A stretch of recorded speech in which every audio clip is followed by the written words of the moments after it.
हरिः ओम्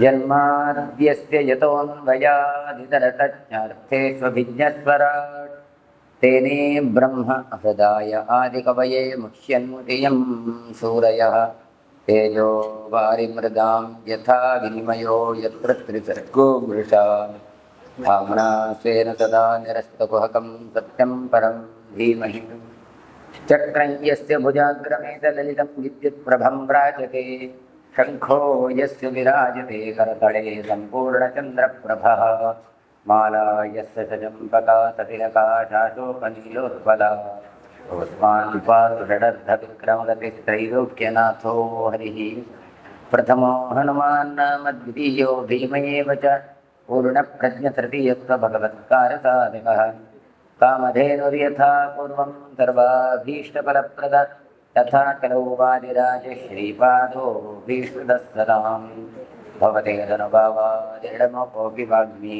जडगदरविजन्तर्जायते प्राज्ञमौलिः सकलवचनचेतो देवता भारती सा मम वचसि निधत्तां तन्निधिं मानसे च नारायणं नमस्कृत्य नरं चैव नरोत्तमं देवी सरस्वतीं व्यासं ततो जयमुदीरये ಸ್ವಸ್ತಿಯಸ್ತು ಸತಾಂ ಧನ್ಮಂಗಲಾನಿ ಭವಂತು.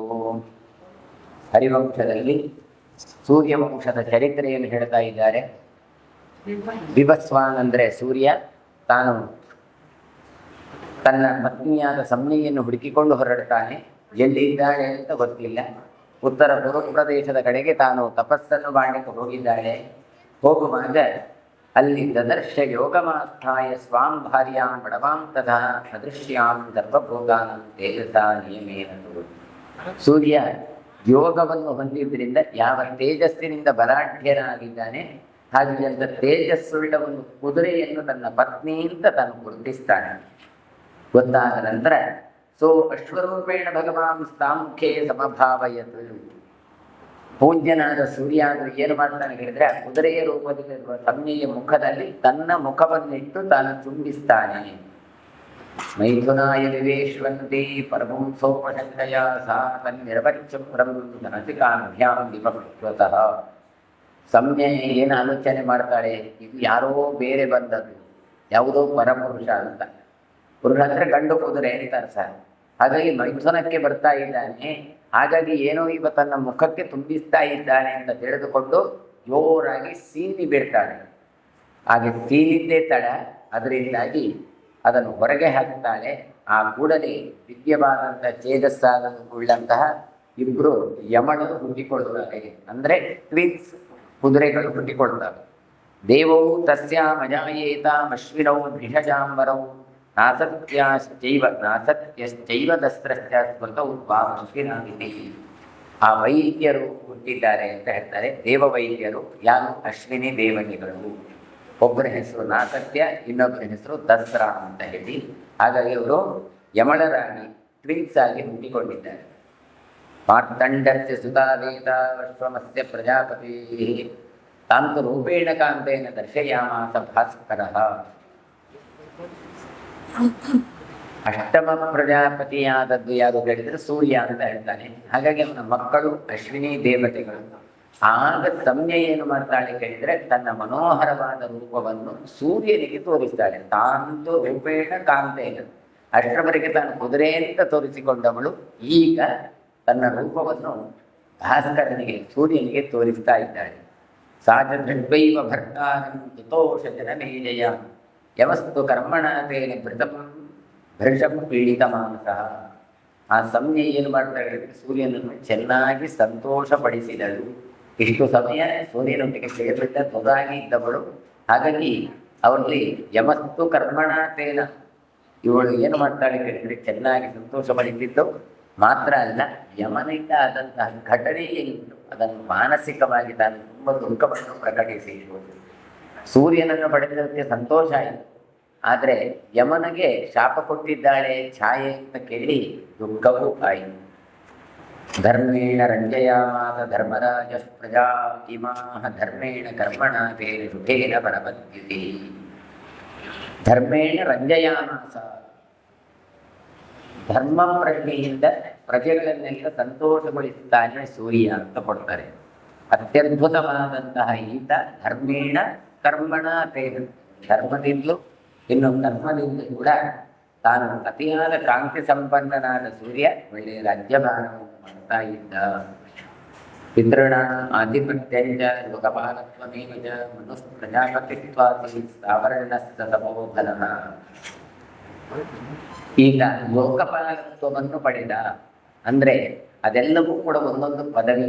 ನಮ್ಮಲ್ಲಿ ಹೇಗೆ ಒಂದೊಂದು ಪದವಿ ಉಂಟು, ಹಾಗೆ ಲೋಕಪಾಲಕರು ದಿಕ್ಕಿಗೆ ಅಭಿಮಾನಿಯಾಗಿದ್ದುಕೊಳ್ಳುವಂತಹ ಒಂದು ಪದವಿ, ಅದನ್ನು ಸೂರ್ಯ ಮುಂದೆ ಪಡೆದುಕೊಳ್ಳುತ್ತಾನೆ ತನ್ನ ಅನುಷ್ಠಾನದ ಬಲದಿಂದ, ತಪಸ್ಸಿನ ಬಲದಿಂದ. ಹಾಗೆಯೇ ಪಿತೃಗಳ ಆದಿತ್ಯಪತ್ಯವನ್ನು ಕೂಡ ಈತ ವಹಿಸ್ತಾನೆ. ಹಾಗೆ ತಪೋಧನರಾದಂತಹ ಸಾವರ್ಣನು ತಾನು ಪ್ರಜಾಪತಿಯಿಂದ ಎಣಿಸಿಕೊಂಡ. ಎಲ್ಲರೂ ತಮ್ಮ ತಮ್ಮ ಸಾಧನೆಯನ್ನು ಮಾಡಿಕೊಂಡು ಆಯಾಯ ಪದವಿಯನ್ನು ಪಡ್ಕೊಳ್ತಾರೆ. ಭಾವ್ಯ ಸೋ ಅನಾಗತೆ ತಸ್ಮಿನ್ ಮನುಸ್ತಾವರಣೀಕೇಂತರೆ ಮೇರುಪೃಷ್ಠೆ ತಥೋ ನಿತ್ಯಂ ಅದ್ಯಾಪಿ ಜನತಿ ಪ್ರಭು. ಮುಂದೆ ಬರುವಂತಹ ಯಾವ ಸಾವರ್ಣೀಯ ಮನ್ವಂತರ ಉಂಟು ಅದರಲ್ಲಿ ಇವನೇ ಸಾವರ್ಣ ಮನು. ತಾನು ಸೂರ್ಯನ ಮಗ, ತಾನು ಮನು ಆಗಿ ಬಿಡ್ತಾನೆ. ಹಾಗಾದರೆ ಈಗ ಎಲ್ಲಿದ್ದಾನೆ ಕೇಳಿದರೆ ಮೇರು ಪೃಷ್ಠೇ ತಪೋ ನಿತ್ಯಂ. ಮೇರು ಪರ್ವತದಲ್ಲಿ ನಿತ್ಯವೂ ತಪಸ್ಸನ್ನು ಮಾಡ್ತಾ ಇದ್ದಾನೆ. ಹಾಗಾದರೆ ಈಗಲೂ ಇದ್ದಾನೆ, ಆದರೆ ಮುಂದಿನ ಕಾಲದಲ್ಲಿ ಮನು ಆಗಲಿಕ್ಕೆ ಉಂಟು, ಅವರು ತಪಸ್ಸನ್ನು ಮಾಡ್ತಾ ಇದ್ದಾರೆ. ಸಾವರ್ಣಿ ಯೋ ಮನು ತಥ್ಯಥೇಷ್ಟಮಃ ಅಂತ ಹೇಳಿ ಈ ಮಾರ್ಕಂಡೇಯ ಪುರಾಣದಲ್ಲಿ ಸಪ್ತಶತಿಯಲ್ಲಿ ಹೇಳುವಾಗ ಬರುವಂತಹ ಮನು ಇವನೇ. ದೇವಿಯ ಉಪಾಸನೆಯನ್ನು ಮಾಡಿ ಮುಂದೆ ಆತ ಈ ಮನ್ವಂತರಾಧಿಪತಿಯಾಗುತ್ತಾನೆ ಎಂಬಂಥದ್ದನ್ನೆಲ್ಲ ಮಾರ್ಕಂಡೇಯ ಪುರಾಣ ಕೊಡುತ್ತೆ. ಹಾಗಾಗಿ 8ನೇ ಮನು ಈತ ಅಂತ. ಭ್ರಾತ ಶನೈಶ್ಚರಶ್ಚಾಸ್ಯ ಗ್ರಹತ್ವಂ ಸತುಲಬ್ಧವಾನ್ ದೃಷ್ಟ್ವಾ ತೇಜಸಾ ತೇನ ವಿಷ್ಣೋಶ್ಚಕ್ರಂ ಅಕಲ್ಪಯತ್. ಈತನ ಸಹೋದರ ಯಾರು ಅಂತ ಕೇಳಿದರೆ ಈ ಸಾವರ್ಣ ಮನು ಅಂದರೆ ಸೂರ್ಯನ ಮಗು ಮನು, ಅದೇ ಬಣ್ಣದಲ್ಲಿ ಇದ್ದವ. ಇವನ ಸಹೋದರ ಆತ ಶನೈಶ್ಚರ, ಮೆಲ್ಲಗೆ ಮೆಲ್ಲಗೆ ಚಲಿಸುವವ ಅಂತ ಅರ್ಥ. ಶನೈಶ್ಚರ ಈತ ಗ್ರಹಭಾವವನ್ನು ಹೊಂದುತ್ತಾನೆ. ಎಷ್ಟು ಮೆಲ್ಲಗೆ ಅಂತ ಕೇಳಿದರೆ ಒಂದು ರಾಶಿಯನ್ನು ದಾಟಲಿಕ್ಕೆ 1 ಡಿಗ್ರಿ, 30 ಡಿಗ್ರಿ ಇರುವಂಥದ್ದಕ್ಕೆ ಒಂದು ರಾಶಿ ಅಂತ ಕರೀತಾರೆ. 360 ವೃತ್ತಾಂತ. ಅದನ್ನು ದಾಟಲಿಕ್ಕೆ 2.5 ವರ್ಷ ತಗೊಳ್ತಾನೆ. ಇವ ಅಷ್ಟು ಸ್ಲೋ ಆಗಿ ಹೋಗುವವ. ಸೂರ್ಯ 1 ತಿಂಗಳು ತಗೊಳ್ತಾನೆ. ಚಂದ್ರಂತೂ ಸಾಮಾನ್ಯ 2.5 ದಿನ ತಗೊಳ್ತಾನೆ. ಅಷ್ಟು ವೇಗವಾಗಿ ಹೋಗ್ತಾ ಇರ್ತಾರೆ. ಇವ ಮಾತ್ರ 2.5 ವರ್ಷ ತಗೊಳ್ತಾನೆ. ಹಾಗಾಗಿ ತನ್ನ ರಾಶಿಯಲ್ಲಿ 2.5 ವರ್ಷ, ಹಿಂದಿನ ರಾಶಿಯಲ್ಲಿ 2.5 ವರ್ಷ, ಮುಂದಿನ 2.5, ಇದು 3 ಸೇರಿಸಿದ್ರೆ 2.5 ಅಂದರೆ 7.5, ಅದೇ 7.5. ಹೀಗೆ ಸೂರ್ಯನ ಗತಿ 1 ತಿಂಗಳಿಗೆ ಇದ್ರೆ ಇವನದ್ದು 2.5 ವರ್ಷಕ್ಕೆ ಇರುತ್ತೆ. ಹಾಗಾಗಿ ಅಷ್ಟು ನಿಧಾನ ನಡೆಯುವುದರಿಂದ ಅವನಿಗೆ ಶನೈಶ್ಚರ, ಮೆಲ್ಲನೆ ಹೋಗುವವ ಅಂತ ಕರೀತದೆ. ಇವಾಗ ಗ್ರಹ ಭಾವವನ್ನು ಹೊಂದುತ್ತಾನೆ, ಒಂದು ಗ್ರಹಗಳಿಗೆ ಅಧಿಪತಿಯಾಗಿ ಬಿಡ್ತಾನೆ. ಹಾಗಾಗಿ ಶನಿ ಒಬ್ಬ ಗ್ರಹನಾಗ್ತಾನೆ. ದೃಷ್ಟ್ವಾ ತೇಜಸಾ ತೇನ ವಿಷ್ಣೋಶ್ಚಕ್ರಮ ಕಲ್ಪಯತು. ಹಿಂದೆ ಪ್ರಜಾಪತಿ ಏನು ಮಾಡಿದ, ಇವನು ತ್ವಷ್ಟ ಪ್ರಜಾಪತಿ ಸೂರ್ಯನ ತೇಜಸ್ಸನ್ನು ತುಂಡು ಮಾಡ್ತಾನೆ. ತಿರುಗುವ ಚಕ್ರದಿಂದ ತುಂಡು ಮಾಡಿದ್ದಾನೆ ತೇಜಸ್ಸು. ಅದರಿಂದ ಉಂಟಾದದ್ದೇ ಅದು ವಿಷ್ಣು ಚಕ್ರ ಅಂತಾಯಿತು ಅಂತ ತಾನು ಉಲ್ಲೇಖವನ್ನು ಮಾಡ್ತಾನೆ. ತದ್ ಬೃಹತಿ ಹತಂ ಯುದ್ಧೇ ದಾನವಾಂತಕ ಚಕೀರ್ಷಯ ಯೀಯಸಿ ತಯೋರ್ಯಾತು ಯಮೀ ಕನ್ಯಾ ಯಶಸ್ವಿನಿ ಅಭವತ್ ಸಾ ಪರಿಶ್ರೇಷ್ಠ ಯಮುನಾ ಲೋಕಪಾವನಿ ಮೃತ್ಯುಂಚತೆ ಲೋಕೆ ಸಾವರ್ಣ ಇತಿ ಭೂಪದೇ. ಆ ಸೂರ್ಯನ ಮಾರ್ತಂಡ ಮೃತವಾದ ಅಂಡದಿಂದ ಹುಟ್ಟಿಕೊಂಡರು. ಹಾಗಾಗಿ ಮಾರ್ತಂಡ ಅಂತ ಹೆಸರು. ಅಂತ ಮಾರ್ತಂಡನ ತೇಜಸ್ಸಿನಿಂದ ವಿಷ್ಣು ಚಕ್ರವನ್ನು ಮಾಡಿದ್ರು. ಈ ಚಕ್ರವನ್ನು ಯಾವುದಕ್ಕೆ ದಾನವಾಂತಕ ಚಿಕೀರ್ಷೆಯ, ರಕ್ಕಸರನ್ನು ನಾಶ ಮಾಡುವುದಕ್ಕೆ ಉಪಯೋಗ ಮಾಡ್ತಾ ಇದ್ದ ಮಹಾವಿಷ್ಣು. ಹಾಗಾಗಿ ಆ ಒಂದು ದೃಷ್ಟಿಯಿಂದ ಇದೊಂದು ರಚನೆ ಆಗಿದೆ ಅಂತ ಅರ್ಥ. ಯುದ್ಧದಲ್ಲಿ ಅದು ಅಪ್ರತಿಹತವಾದಂಥ ಚಕ್ರವಾಗಿತ್ತು. ಯಾರೂ ಕೂಡ ವಿಷ್ಣು ಚಕ್ರವನ್ನು ಸೋಲಿಸಿದ ಇತಿಹಾಸವೇ ಇಲ್ಲ. ಮುಂದೆ ಆ ಸಮಯಲ್ಲಿ ಹುಟ್ಟಿದ ಯಶಸ್ವಿನಿಯಾದವಳು ಹೆಣ್ಣು ಮಗಳಿದ್ದು ಕನ್ಯೆ. ಆಕೆ ಹೆಸರೇ ಯಮುನಾ ಅಂತ ಕೊಡ್ತಾರೆ. ಸರಿಶ್ರೇಷ್ಠ, ಸರಿತ್ ಹೊಳೆ, ಆಕೆ ನದಿಯಾಗಿ ಹರಿದಿದ್ದಾಳೆ. ಹಾಗಾಗಿ ಯಮುನೆ ಅಂತ ಕನ್ಯೆ ಅಂತ ಕೊಟ್ಟು ಲೋಕಪಾವನಿಯಾಗಿದವಳು, ಒಳ್ಳೆ ರೀತಿಯಾಗಿ ನಾನು ಹರಿಯುವವಳು ಅಂತ ಕೊಡ್ತಾರೆ. ಇನ್ನು ಮನೋರಿತ್ಯುಚ್ಯತೆ ರೋಗೆ ಸಾವರ್ಣ ಇತಿ ಭೂಪತೆ. ಇಷ್ಟಕ್ಕೆಲ್ಲ ಕಾರಣನಾದವ ಯಾರು ಅಂತ ಕೇಳಿದ್ರೆ ಅವನನ್ನೇ ಸಾವರ್ಣ ಮನು ಅಂತ ಅವನು ಭೂಪತಿ ಅಂತ ಕರೀತಾರೆ. ಅಂದರೆ ರಾಜನಾಗಿರುವುದು. ಹೀಗೆ ಯಮ, ಯಮುನೆ, ಹಾಗೆ ಮನು, ಈ ಮೂರು ಜನರ ಚರಿತ್ರೆಯನ್ನು ಕೊಡ್ತಾರೆ. ದ್ವಿತೀಯೋ ಯಸ್ ಸುತಸ್ತಸ್ಯ ಮನೋರ್ಭ್ರಾತ ಶನೈಶ್ಚರಃ ಧತ್ವಂ ತತಗೇ ಭೇದೈ ಸರ್ವಲೋಕಾಭಿಷೂಚಿತಂ. ಸಾವರ್ಣಿಯನ್ನು ಎರಡನೆಯ ಮಗನಾಗಿ ಶ್ರಾದ್ದದೇವ ಸಹೋದರನ ಶನೈಶ್ಚರ ಇದ್ದಾನೆ. ಸಾವರ್ಣನಿಗೆ ಇನ್ನೊಬ್ಬನಮ್ಮ ಶನಿ, ಅವನಾದರೂ ಕೂಡ ಸರ್ವಲೋಕದಿಂದ ಪೂಜಿಸಲ್ಪಡುವವನಾದ. ಕೇವಲ ಗ್ರಹಾಧಿಪತ್ಯವನ್ನು ಮಾತ್ರ ಮಾಡಿದ್ರಿಲ್ಲ, ಎಲ್ಲ ಜನರು ಕೂಡ ಅವನಿಗೆ ಗೌರವವನ್ನು ಕೊಡ್ತಾ ಇದ್ರು. ಗ್ರಹ ಭಾವವನ್ನು ತಾನು ಹೊಂದಿದ್ದಾನೆ. ಜೈರನ್ ಜನ್ಮದೇವನಾಯ ಧಾನೆಯೇಲ್ಲವ ಆಪದವನ್ನು ಪ್ರಾಪ್ಯ ವಿಚ್ಛೇದ ರಮ್ಯಾಚ್ಯ ಮಹತ್ಯಶಃ. ಹಾಗಾದರೆ ಇಂತಹ ದೇವತೆಗಳ ಉತ್ಪತ್ತಿಯ ಚರಿತ್ರೆಗಳನ್ನೆಲ್ಲ ಯಾರು ಕೇಳ್ತಾರೋ ಅಥವಾ ಯಾವಾಗಲೂ ಅದನ್ನು ಯಾರು ಚಿಂತಿಸ್ತಾರೋ ಅವರೆಲ್ಲ ಆಪತ್ತುಗಳು ದಾಟಿ ಅವರು ಕೀರ್ತಿಯನ್ನು ಸಂಪಾದಿಸುತ್ತಾರೆ ಅಂತ ಒಂದು ಅವಾಂತರ ಫಲವನ್ನು ಕೊಡ್ತಾರೆ. ಹಾಗಾಗಿ ಆ ಶನೈಶ್ಚರನ ಚರಿತ್ರೆಯನ್ನು ಕೇಳಿದರೆ ಸಾಕು, ಕರ್ಮಕ್ಕೆ ಒಂದು ಫಲ ಕೊಡ್ತಾನೆ. ಮುಂದೆ ವೈಶಂಪಾಯನನು ಪ್ರಶ್ನೆಯನ್ನು ಕೇಳುತ್ತಾನೆ. ಮನೋರ್ವೈವಸ್ವತಸ್ಯಾಸನ್ ಪುತ್ರವೈ ನವತತ್ಸಮಾಹ ಇಕ್ಷ್ವಾಕುಶ್ಚ ನಭಾಗಶ್ಚ ದೃಷ್ಟಶ್ರಯ್ಯಾತಿರೇವ ಚ ನಿರಿಷ್ಯಂತಶ್ಚ ಭ್ರಷ್ಟಶ್ಚೋ ಷಷ್ಠಸ್ಥೋ ನಾಭಾಗೋ ದಿಷ್ಟಸಪ್ತಮಃ ಕರುಷಶ್ಚ ವೃಷಧ್ರಶ್ಚ ನವೈರೇ ಭರತರ್ಷಭ. ವೈಶಂಪಾಯನರು ಹೇಳ್ತಾರೆ, ಭರತಶ್ರೇಷ್ಠ ಜನಮೇಜಯ ವೈವಸ್ವತ ಮನುವಿಗೆ ಅವನಿಗೆ ಸದೃಶರಾದಂಥ 9 ಜನ ಮಕ್ಕಳು ಹುಟ್ಟಿಕೊಳ್ತಾರೆ ಅಂತ ಕೊಡ್ತಾರೆ. ಯಾರೆಲ್ಲ ಹೇಳಿದ್ರೆ ಇಕ್ಷ್ವಾಕು, ನಾಭಾಗ, ಆಮೇಲೆ ದೃಷ್ಟ, ಸರಿಯಾಗಿ, ನರಿಷ್ಯಂತ, ನಾಭಾಗ, ಆಮೇಲೆ ದೃಷ್ಟ, ಕರುಷ, ವೃಷಧ್ರ ಅಂತ ಹೀಗೆ 9 ಮಕ್ಕಳು ಅಂತ ಕೊಡ್ತಾರೆ. ಆದರೆ ನಾವೆಲ್ಲ ನೋಡಿದಾಗೆ ಭಾಗವತದಲ್ಲಿ 10 ಮಕ್ಕಳು ಅಂತ ಹೇಳ್ತಾರೆ. ಹಾಗಾದ್ರೆ ಇಲ್ಲಿ 9 ಅಂತ ಹೇಳ್ತಾರೆ. ಅದಕ್ಕೆ ಏನು ಅಂತ ಹೇಳಿದ್ರೆ ಮಕ್ಕಳು 10, ಹಾಗಾದ್ರೆ 9 ಅಂತ ಹೇಳಿದ್ರೆ ಯಜ್ಞದಿಂದ ಹೊಂದಿಕೊಂಡವರು ಅಂತ ಇಟ್ಟುಕೊಂಡು ಅಲ್ಲಿ ಶ್ರಾದ್ದದೇವ ತಾನು ಯಜ್ಞಕ್ಕೆ ತಾನು ಹೋಗ್ತಾನೆ. ಶ್ರಾದ್ದದಲ್ಲಿ ಯಜ್ಞದಲ್ಲಿ ಆಗುವಾಗ 9 ಮಕ್ಕಳನ್ನು ಪಡಿತಾನೆ ಅಂತ. ಅದರ 10ನೇ ಯಾರು ಕೇಳಿದರೆ ಅದು ಯಾಗದಿಂದ ದೊರೆತದಲ್ಲ, ಹೀಗೆ ಅದು ಮೃಗ ಅಂತ ಕೊಡ್ತಾರೆ. ಹಾಗಾಗಿ ಅದನ್ನು ಇಲ್ಲಿ ಇಟ್ಟುಕೊಳ್ಳಿಲ್ಲ ಅಂತ ಅರ್ಥ ಮಾಡಬೇಕು. ಮೃಗನನ್ನು ಇಲ್ಲಿ ಯಜ್ಞದಲ್ಲಿ ಬಂದದ್ದಲ್ಲತ್ತೆ ಇದ್ದರಿಂದ 9+1, ಆ ಒಂದನ್ನು ಇಲ್ಲಿ ಉಲ್ಲೇಖ ಮಾಡಲಿಲ್ಲ, ಭಾಗವತ ಉಲ್ಲೇಖ ಮಾಡುತ್ತೆ. ಅಕರೋತ್ ಪುತ್ರಕಾವಸ್ತು ಮನುರಿಷ್ಟಿಂ ಪ್ರಜಾಪತಿಂ ಮಿತ್ರಾವರಣಯೋಸ್ತಾತ ಪೂರ್ವಮೇವ ವಿಷಾಂಪತೆ. ವೈವಸ್ವತಮನು ಅಂತ ಮನುವಿನ ಯಾರು ವಿವಸ್ವಾನಿನ ಮಗ ಈತ. ಹಾಗಾಗಿ ಅವನಿಗೆ ಹುಟ್ಟಿದಂತಹ ಈ 9 ಜನ ಮಕ್ಕಳು ಹೇಗೆ ಹುಟ್ಟಿಕೊಂಡ್ರು ಅಂತ ಕೊಡ್ತಾರೆ. ಮಿತ್ರ ವರುಣಯೋಸ್ತಾತ ಪೂರ್ವಮೇವ ವಿಷಾಂಪತೆ ಅಂದರೆ ಪ್ರಜಾಪತಿ ಇಷ್ಟಿಯನ್ನು ಮಾಡಿದ್ದು ಅಂತ. ಮಿತ್ರ ವರುಣರಿಗೆ ಸಂಬಂಧಪಟ್ಟದ್ದು ಅಂದರೆ ಮಿತ್ರ ವರುಣರು ದೇವತಾ ಇರುವಂತಹ ಒಂದು ಇಷ್ಟಿ ಯಾಗವನ್ನು ಮಾಡ್ತಾನೆ. ಯಾರು? ಶ್ರಾದ್ದದೇವ. ಇವರು ಹುಟ್ಟಲಿಕ್ಕೋಸ್ಕರ ಯಾಗವನ್ನು ಮಾಡ್ತಾನೆ. ಅನುತ್ಪನ್ನೇಷು ನಭಸು ಪುತ್ರೇ ಶ್ವೇತೇಷು ಭಾರತ ತಸ್ಯಾಂತು ವರ್ತಮಾನಾಯ ವಿಷ್ಣು ಭರತ ಸಪ್ತಮ ಮಿತ್ರ ವರ್ಣಯೋರಂಶೇ ಮನುರಾಹುತಿ ಮಾಪನತು. 9 ಮಕ್ಕಳು ಕೂಡ ಹುಟ್ಟುವ ಈ ಯಾಗ ಮಿತ್ರಾವರುಣರು ದೇವತೆಯಾಗಿರುವಂಥ ಯಾಗ ಅಂತ ಕೊಡ್ತಾರೆ. ಏನು ಪ್ರಸಂಗ ಆಯ್ತು ಹೇಳಿದ್ರೆ ಶ್ರಾದ್ದದೇವ ಋತ್ವಿಜರ ಬಳಿಗೆ ಬಂದಾಗ ಅವರು ಮಿತ್ರಾವರುಣರನ್ನು ಉದ್ದೇಶಿಸಿಕೊಂಡು ಅವರು ಹೋಮವನ್ನು ಮಾಡ್ತಾರೆ. ಆಹುತಿ ಆಪಕಟ್ ಆಹುತ್ಯಾಂ ಭೂಯಮಾನಾಯ ದೇವಗಂಧರ್ವ ಮಾನುಷಾಸ್ತಿವರಮಾಂಬೋಧನ ಅಹೋಸ್ಯ ತಪಸೋ ವೀರ್ಯಂ ಅಹೋಸ್ಯ ಸ್ತಮೃತಂ. ಯಜ್ಞಾಹುತಿಯಿಂದ ಆ ಮಿತ್ರಾವರುಣ ಎನ್ನುವಂತಹ ದೇವಗಂಧರ್ವರನ್ನು ಸಂತೋಷಗೊಳಿಸ್ತಾರೆ ಯಜ್ಞಯಾಗಗಳನ್ನು ಮಾಡಿ. ಅವರು ಏನು ಮಾಡ್ತಾರೆ ಹೇಳಿದರೆ ತಪಸ್ಸನ್ನೇ ಸಂಪತ್ತಾಗಿ ಉಳ್ಳಂತಹ ಈ ಮುನಿಗಳು ರಾಜನ ವೀರ್ಯ ತಪಸ್ಸುಗಳನ್ನೆಲ್ಲ ಕೊಂಡಾಡ್ತಾರೆ.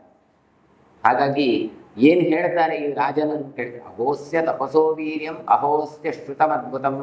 ಇವನ ತಪಸ್ಸೇನಪ್ಪ, ಇವನು ಎಷ್ಟು ಅಧ್ಯಯನ ಮಾಡಿದ್ದಾನೆ, ಇವನ ಜ್ಞಾನವೇ ಅದ್ಭುತ ಅಂತ ಹೇಳ್ತಾರೆ. ತತ್ರ ದಿವ್ಯಾಂಬರಧರ ದಿವ್ಯಾಭರಣಭೂಷಿತ ದಿವ್ಯ ಸಂವಹನ ಚೈವ ಇಡ ಜಜ್ಞೇತಿನ ಶೃಂಗಂ. ಆ ಪ್ರಸಂಗದಲ್ಲಿ ದಿವ್ಯಾಂಬರಧರೆಯಾದಂತಹ ಒಂದು ಹೆಣ್ಣು ಮಗಳು ಹುಟ್ಟಿಕೊಳ್ತಾಳೆ ಯಜ್ಞದಿಂದಾಗಿ. ಹಾಗಾಗಿ ಅವರ ಹೆಸರು ಹೇಳ್ತಾರೆ ಇಳ ಜಜ್ಞೇತಿ ನಶ್ವರ, ಇಳ ಅಂತ ಆಗಿಗೆ ಹೆಸರು. ಹೆಣ್ಣು ಮಗಳು ಹುಟ್ಟಿಕೊಂಡು ನಿನಗೆ ಭಾರಿ ಆಶ್ಚರ್ಯ ಆಗುತ್ತೆ. ಶ್ರಾದ್ದದೇವಿನಿಗೆ ಆತ ಪ್ರಯೋವ್ರತವನ್ನೆಲ್ಲ ಮಾಡಿ ತನ್ನ ಶ್ರಾದ್ದದೇವಿಯನ್ನು ಕರೆದು ಗಂಡು ಮಗುವಾಗಬೇಕು ಅಂತೆಲ್ಲ ಯಾಗ ಮಾಡಿದ. ಆದರೆ ಈಗ ನೋಡಿದ್ರೆ ಇಲ್ಲ ಏನಂತ ಹೆಣ್ಣು ಮಗಳಾಗಿಬಿಟ್ಟಿದ್ದಾಳೆ. ಅದು ಯಾಕೆ ಆಯಿತು ಅಂತ ಕೇಳ್ತಾರೆ. ಆಗ ಹೇಳ್ತಾಳೆ, ಏನೂ ಇಲ್ಲ, ಆ ವೃತ್ತಿಜರ ಹತ್ರ ರಾಣಿ ಹೋಗಿ ಹೇಳಿಲ್ಲ, ಶ್ರಾದ್ದದೇವಿ ನನಗೆ ಹೆಣ್ಣು ಮಗು ಬೇಕು, ಎಲ್ಲ ಗಂಡಿದ್ದಾಗಲ್ಲ. ರಾಜನಿಗೆ ಗಂಡು ಬೇಕು ಅಂತ ಇತ್ತು, ಆದರೆ ಪತ್ನಿಗೆ ಹೆಣ್ಣು ಬೇಕು ಅಂತ ಇತ್ತು. ಹಾಗಾಗಿ ಅವರು ಈ ಉಳಿದ ವೃತ್ತಿಜರ ಹತ್ರ ಹೇಳಿದ್ರು, ಹಾಗಾಗಿ ಹೀಗಾಯಿತು ಅಂತ ಉಲ್ಲೇಖವನ್ನು ಮಾಡ್ತಾರೆ. ತಾಂ ಇಳೇತ್ಯೇವ ಹೋವಾಚ ಮನುರ್ದಂಡಧರಸ್ತದ ಅನುಗಚ್ಚತ್ ಸ್ವಮಾಂ ಭದ್ರೇ ತಮಿಳ ಮೃತ್ಯುವಾಚ ಧರ್ಮಯುಕ್ತಮಿದಂ ವಾಕ್ಯಂ ಪುತ್ರಕಾಮ ಪ್ರಜಾಪತಿಂ. ರಾಜ ಮನು ಇದ್ದಾನಲ್ಲ, ಆತ ಎಳೆಯನ್ನು ಕರೀತಾನೆ, ಇಲ್ಲಿ ಬಾ ಅಂತ ಕರೀತಾನೆ. ಕರೆದು ತಾನು ಹೇಳ್ತಾಳೆ, ಆತ ರಾಜ ಹೇಳ್ತಾನೆ, ನಾನು ಗಂಡು ಮಕ್ಕಳನ್ನು ಬಯಸಿದವ, ಪುತ್ರಕಾಮ. ಆದರೆ ಪುತ್ರಕಾಮ ಹೋಗಿ ಪುತ್ರಿಕಾಮಿ ಆಯ್ತಲ್ಲ, ಈಗ ಮಗಳು ಹುಟ್ಟಿಕೊಂಡು ಅದು ಯಾಕೆ ಅಂತ ಕೇಳ್ತಾನೆ. ಆಗ ಮಿದ್ರಾಮರ್ಣಯೋ ವಂಶೇ ಜಾತಾಸ್ಮಿ ವದತಾಂಬರ ತಯೋ ಸಕಾಶಂ ವ್ಯಾಸ್ಯಾಮಿ ಧರ್ಮೋ ಹಿ ಭವೇತ್ ಹತೋ ಭವೇತ್. ಅವ್ರು ಹೇಳ್ತಾಳಲ್ಲ, ಅವರು ಇಳೆ, ನಾನು ಮಿತ್ರ ಮತ್ತು ವರುಣರ ಅಂಶದಿಂದ ಹುಟ್ಟಿದವಳು ಯಾಗದಿಂದ, ಆದ್ದರಿಂದ ನಾನು ಅವರ ಬಳಿಗೆ ಹೋಗ್ತೇನೆ, ಎಂದಿಗೂ ಧರ್ಮಾತ್ಮನ ಹಾನಿ ಉಂಟಾಗೋದಿಲ್ಲ. ಅಂದ್ರೆ ನಿಮಗೇನು ಗಂಡಾಗಬೇಕಿತ್ತು, ಹೆಣ್ಣಾದ ಸರಿ ಸರಿ ನಾನು ಅಲ್ಲಿಗೆ ಹೊರಟೋಗ್ತೇನೆ ಅಂತ ಹೇಳ್ತಾಳೆ. ಸೈವಮುಕ್ವಾ ಮನುದೇವಂ ಮಿತ್ರ ವರುಣಯೋರ್ವಾಂತಿಕಂ ವರಾರೋಹ ಪ್ರಾಂಜಲಿರ್ವಾಕ್ಯಮಬ್ರವೀತ್ ಅನುಷೇನ ಯುವಯೋ ಜಾತ ದೇವೋ ಕಿಂ ಕರವಾಣಿ ಮಾಂ. ಇಳೆ ಮನುವಿನ ಹತ್ರ ಮಾತಾಡಿ ಮಿತ್ರಾವರುಣ ಬಳಿಗೆ ಹೋಗ್ತಾಳೆ. ಹೋಗಿ ಕೈ ಮುಗಿದು ಹೇಳ್ತಾಳೆ, ಮಿತ್ರಾವರುಣರೇ, ನಾನು ನಿಮ್ಮ ಅಂಶದಿಂದ ಹುಟ್ಟಿಕೊಂಡದ್ದು, ಹಾಗಾಗಿ ನಿಮ್ಮ ಸೇವೆಗೆ ಬಂದಿದ್ದೇನೆ, ಏನು ಮಾಡಬೇಕು ಕೇಳಿ. ಅಂಶೇನ ಯುವಯೋರ್ಜಾತ, ನಿಮ್ಮ ಅಂಶದಿಂದ ನಾನು ಹುಟ್ಟಿಕೊಂಡವಳು, ಹಾಗಾಗಿ ನಾನೇನು ಮಾಡಬೇಕು ಅಂತ ಕೇಳಿದೆ. ತಾಂ ತಥಾ ಬಾದಿರೀಂ ಸಾಧ್ವೀಂ ಇಳಾಂ ಧರ್ಮಪರಾಯಣಾಂ ಮಿತ್ರಚ್ಚ ಮೃಡಯೋ ಉಭವು ಭೂತಾಂ ತನ್ನಿಬೋಧತತ್. ಧರ್ಮಪರಾಯಣಳಾದವಳು, ಸಾಧ್ವಿಯಾದವಳು ಇಳೆ. ಹಾಗಾಗಿ ಹೀಗೆ ಹೇಳುವಾಗ ಮಿತ್ರಾವರುಣರು ಅದನ್ನು ಏನು ಹೇಳ್ತಾರೋ ಅದನ್ನು ತಿಳಿದುಕೋ ಅಂತ ಹೇಳ್ತಾ ಇದ್ದಾರೆ. ಎನ್ನಿಬೋಧ ಏನು ಹೇಳ್ತಾರೆ? ಅನೇನ ತವ ಧರ್ಮೇಣ ಪ್ರಶ್ರಯೇಣ ತಮೇನ ಚ ಸತ್ಯೇನ ಚೈವ ಶಿಷ್ಯೋಣಿ ಪ್ರೀತಾಸ್ವೋ ವರವರ್ಣಿನಿ. ಆವಯೋಸ್ತು ಮಹಾಭಾಗೆ ಖ್ಯಾತಿಂ ಕಣ್ಯೇತಿ ಯಾಸ್ಯಸಿ ಮನೋವಂಶಕರ ಪುತ್ರಸ್ತ್ವಮೇವ ಚ ಭವಿಷ್ಯಸಿ ಅಂತ ವರವರ್ಣಿನಿ ಅಂತ ಆಕೆಯನ್ನು ಹೊಗಳ್ತಾರೆ. ಮಿತ್ರಾವರ್ಣಿನಿ ಯಾಕೆ ಕೇಳಿದ್ರೆ ಮಗಳಲ್ಲ, ಹಾಗಾಗಿ ವರವರ್ಣಿನಿ ಅಂತ ಹೇಳಿ ನಿನ್ನ ಧರ್ಮದ ವರ್ತನೆಯಿಂದ, ಇಂದ್ರಿಯ ನಿಗ್ರಹದಿಂದ, ವಿನಯದಿಂದ, ಪ್ರಶ್ರಯೇಣ ತಮೇನ ಚ.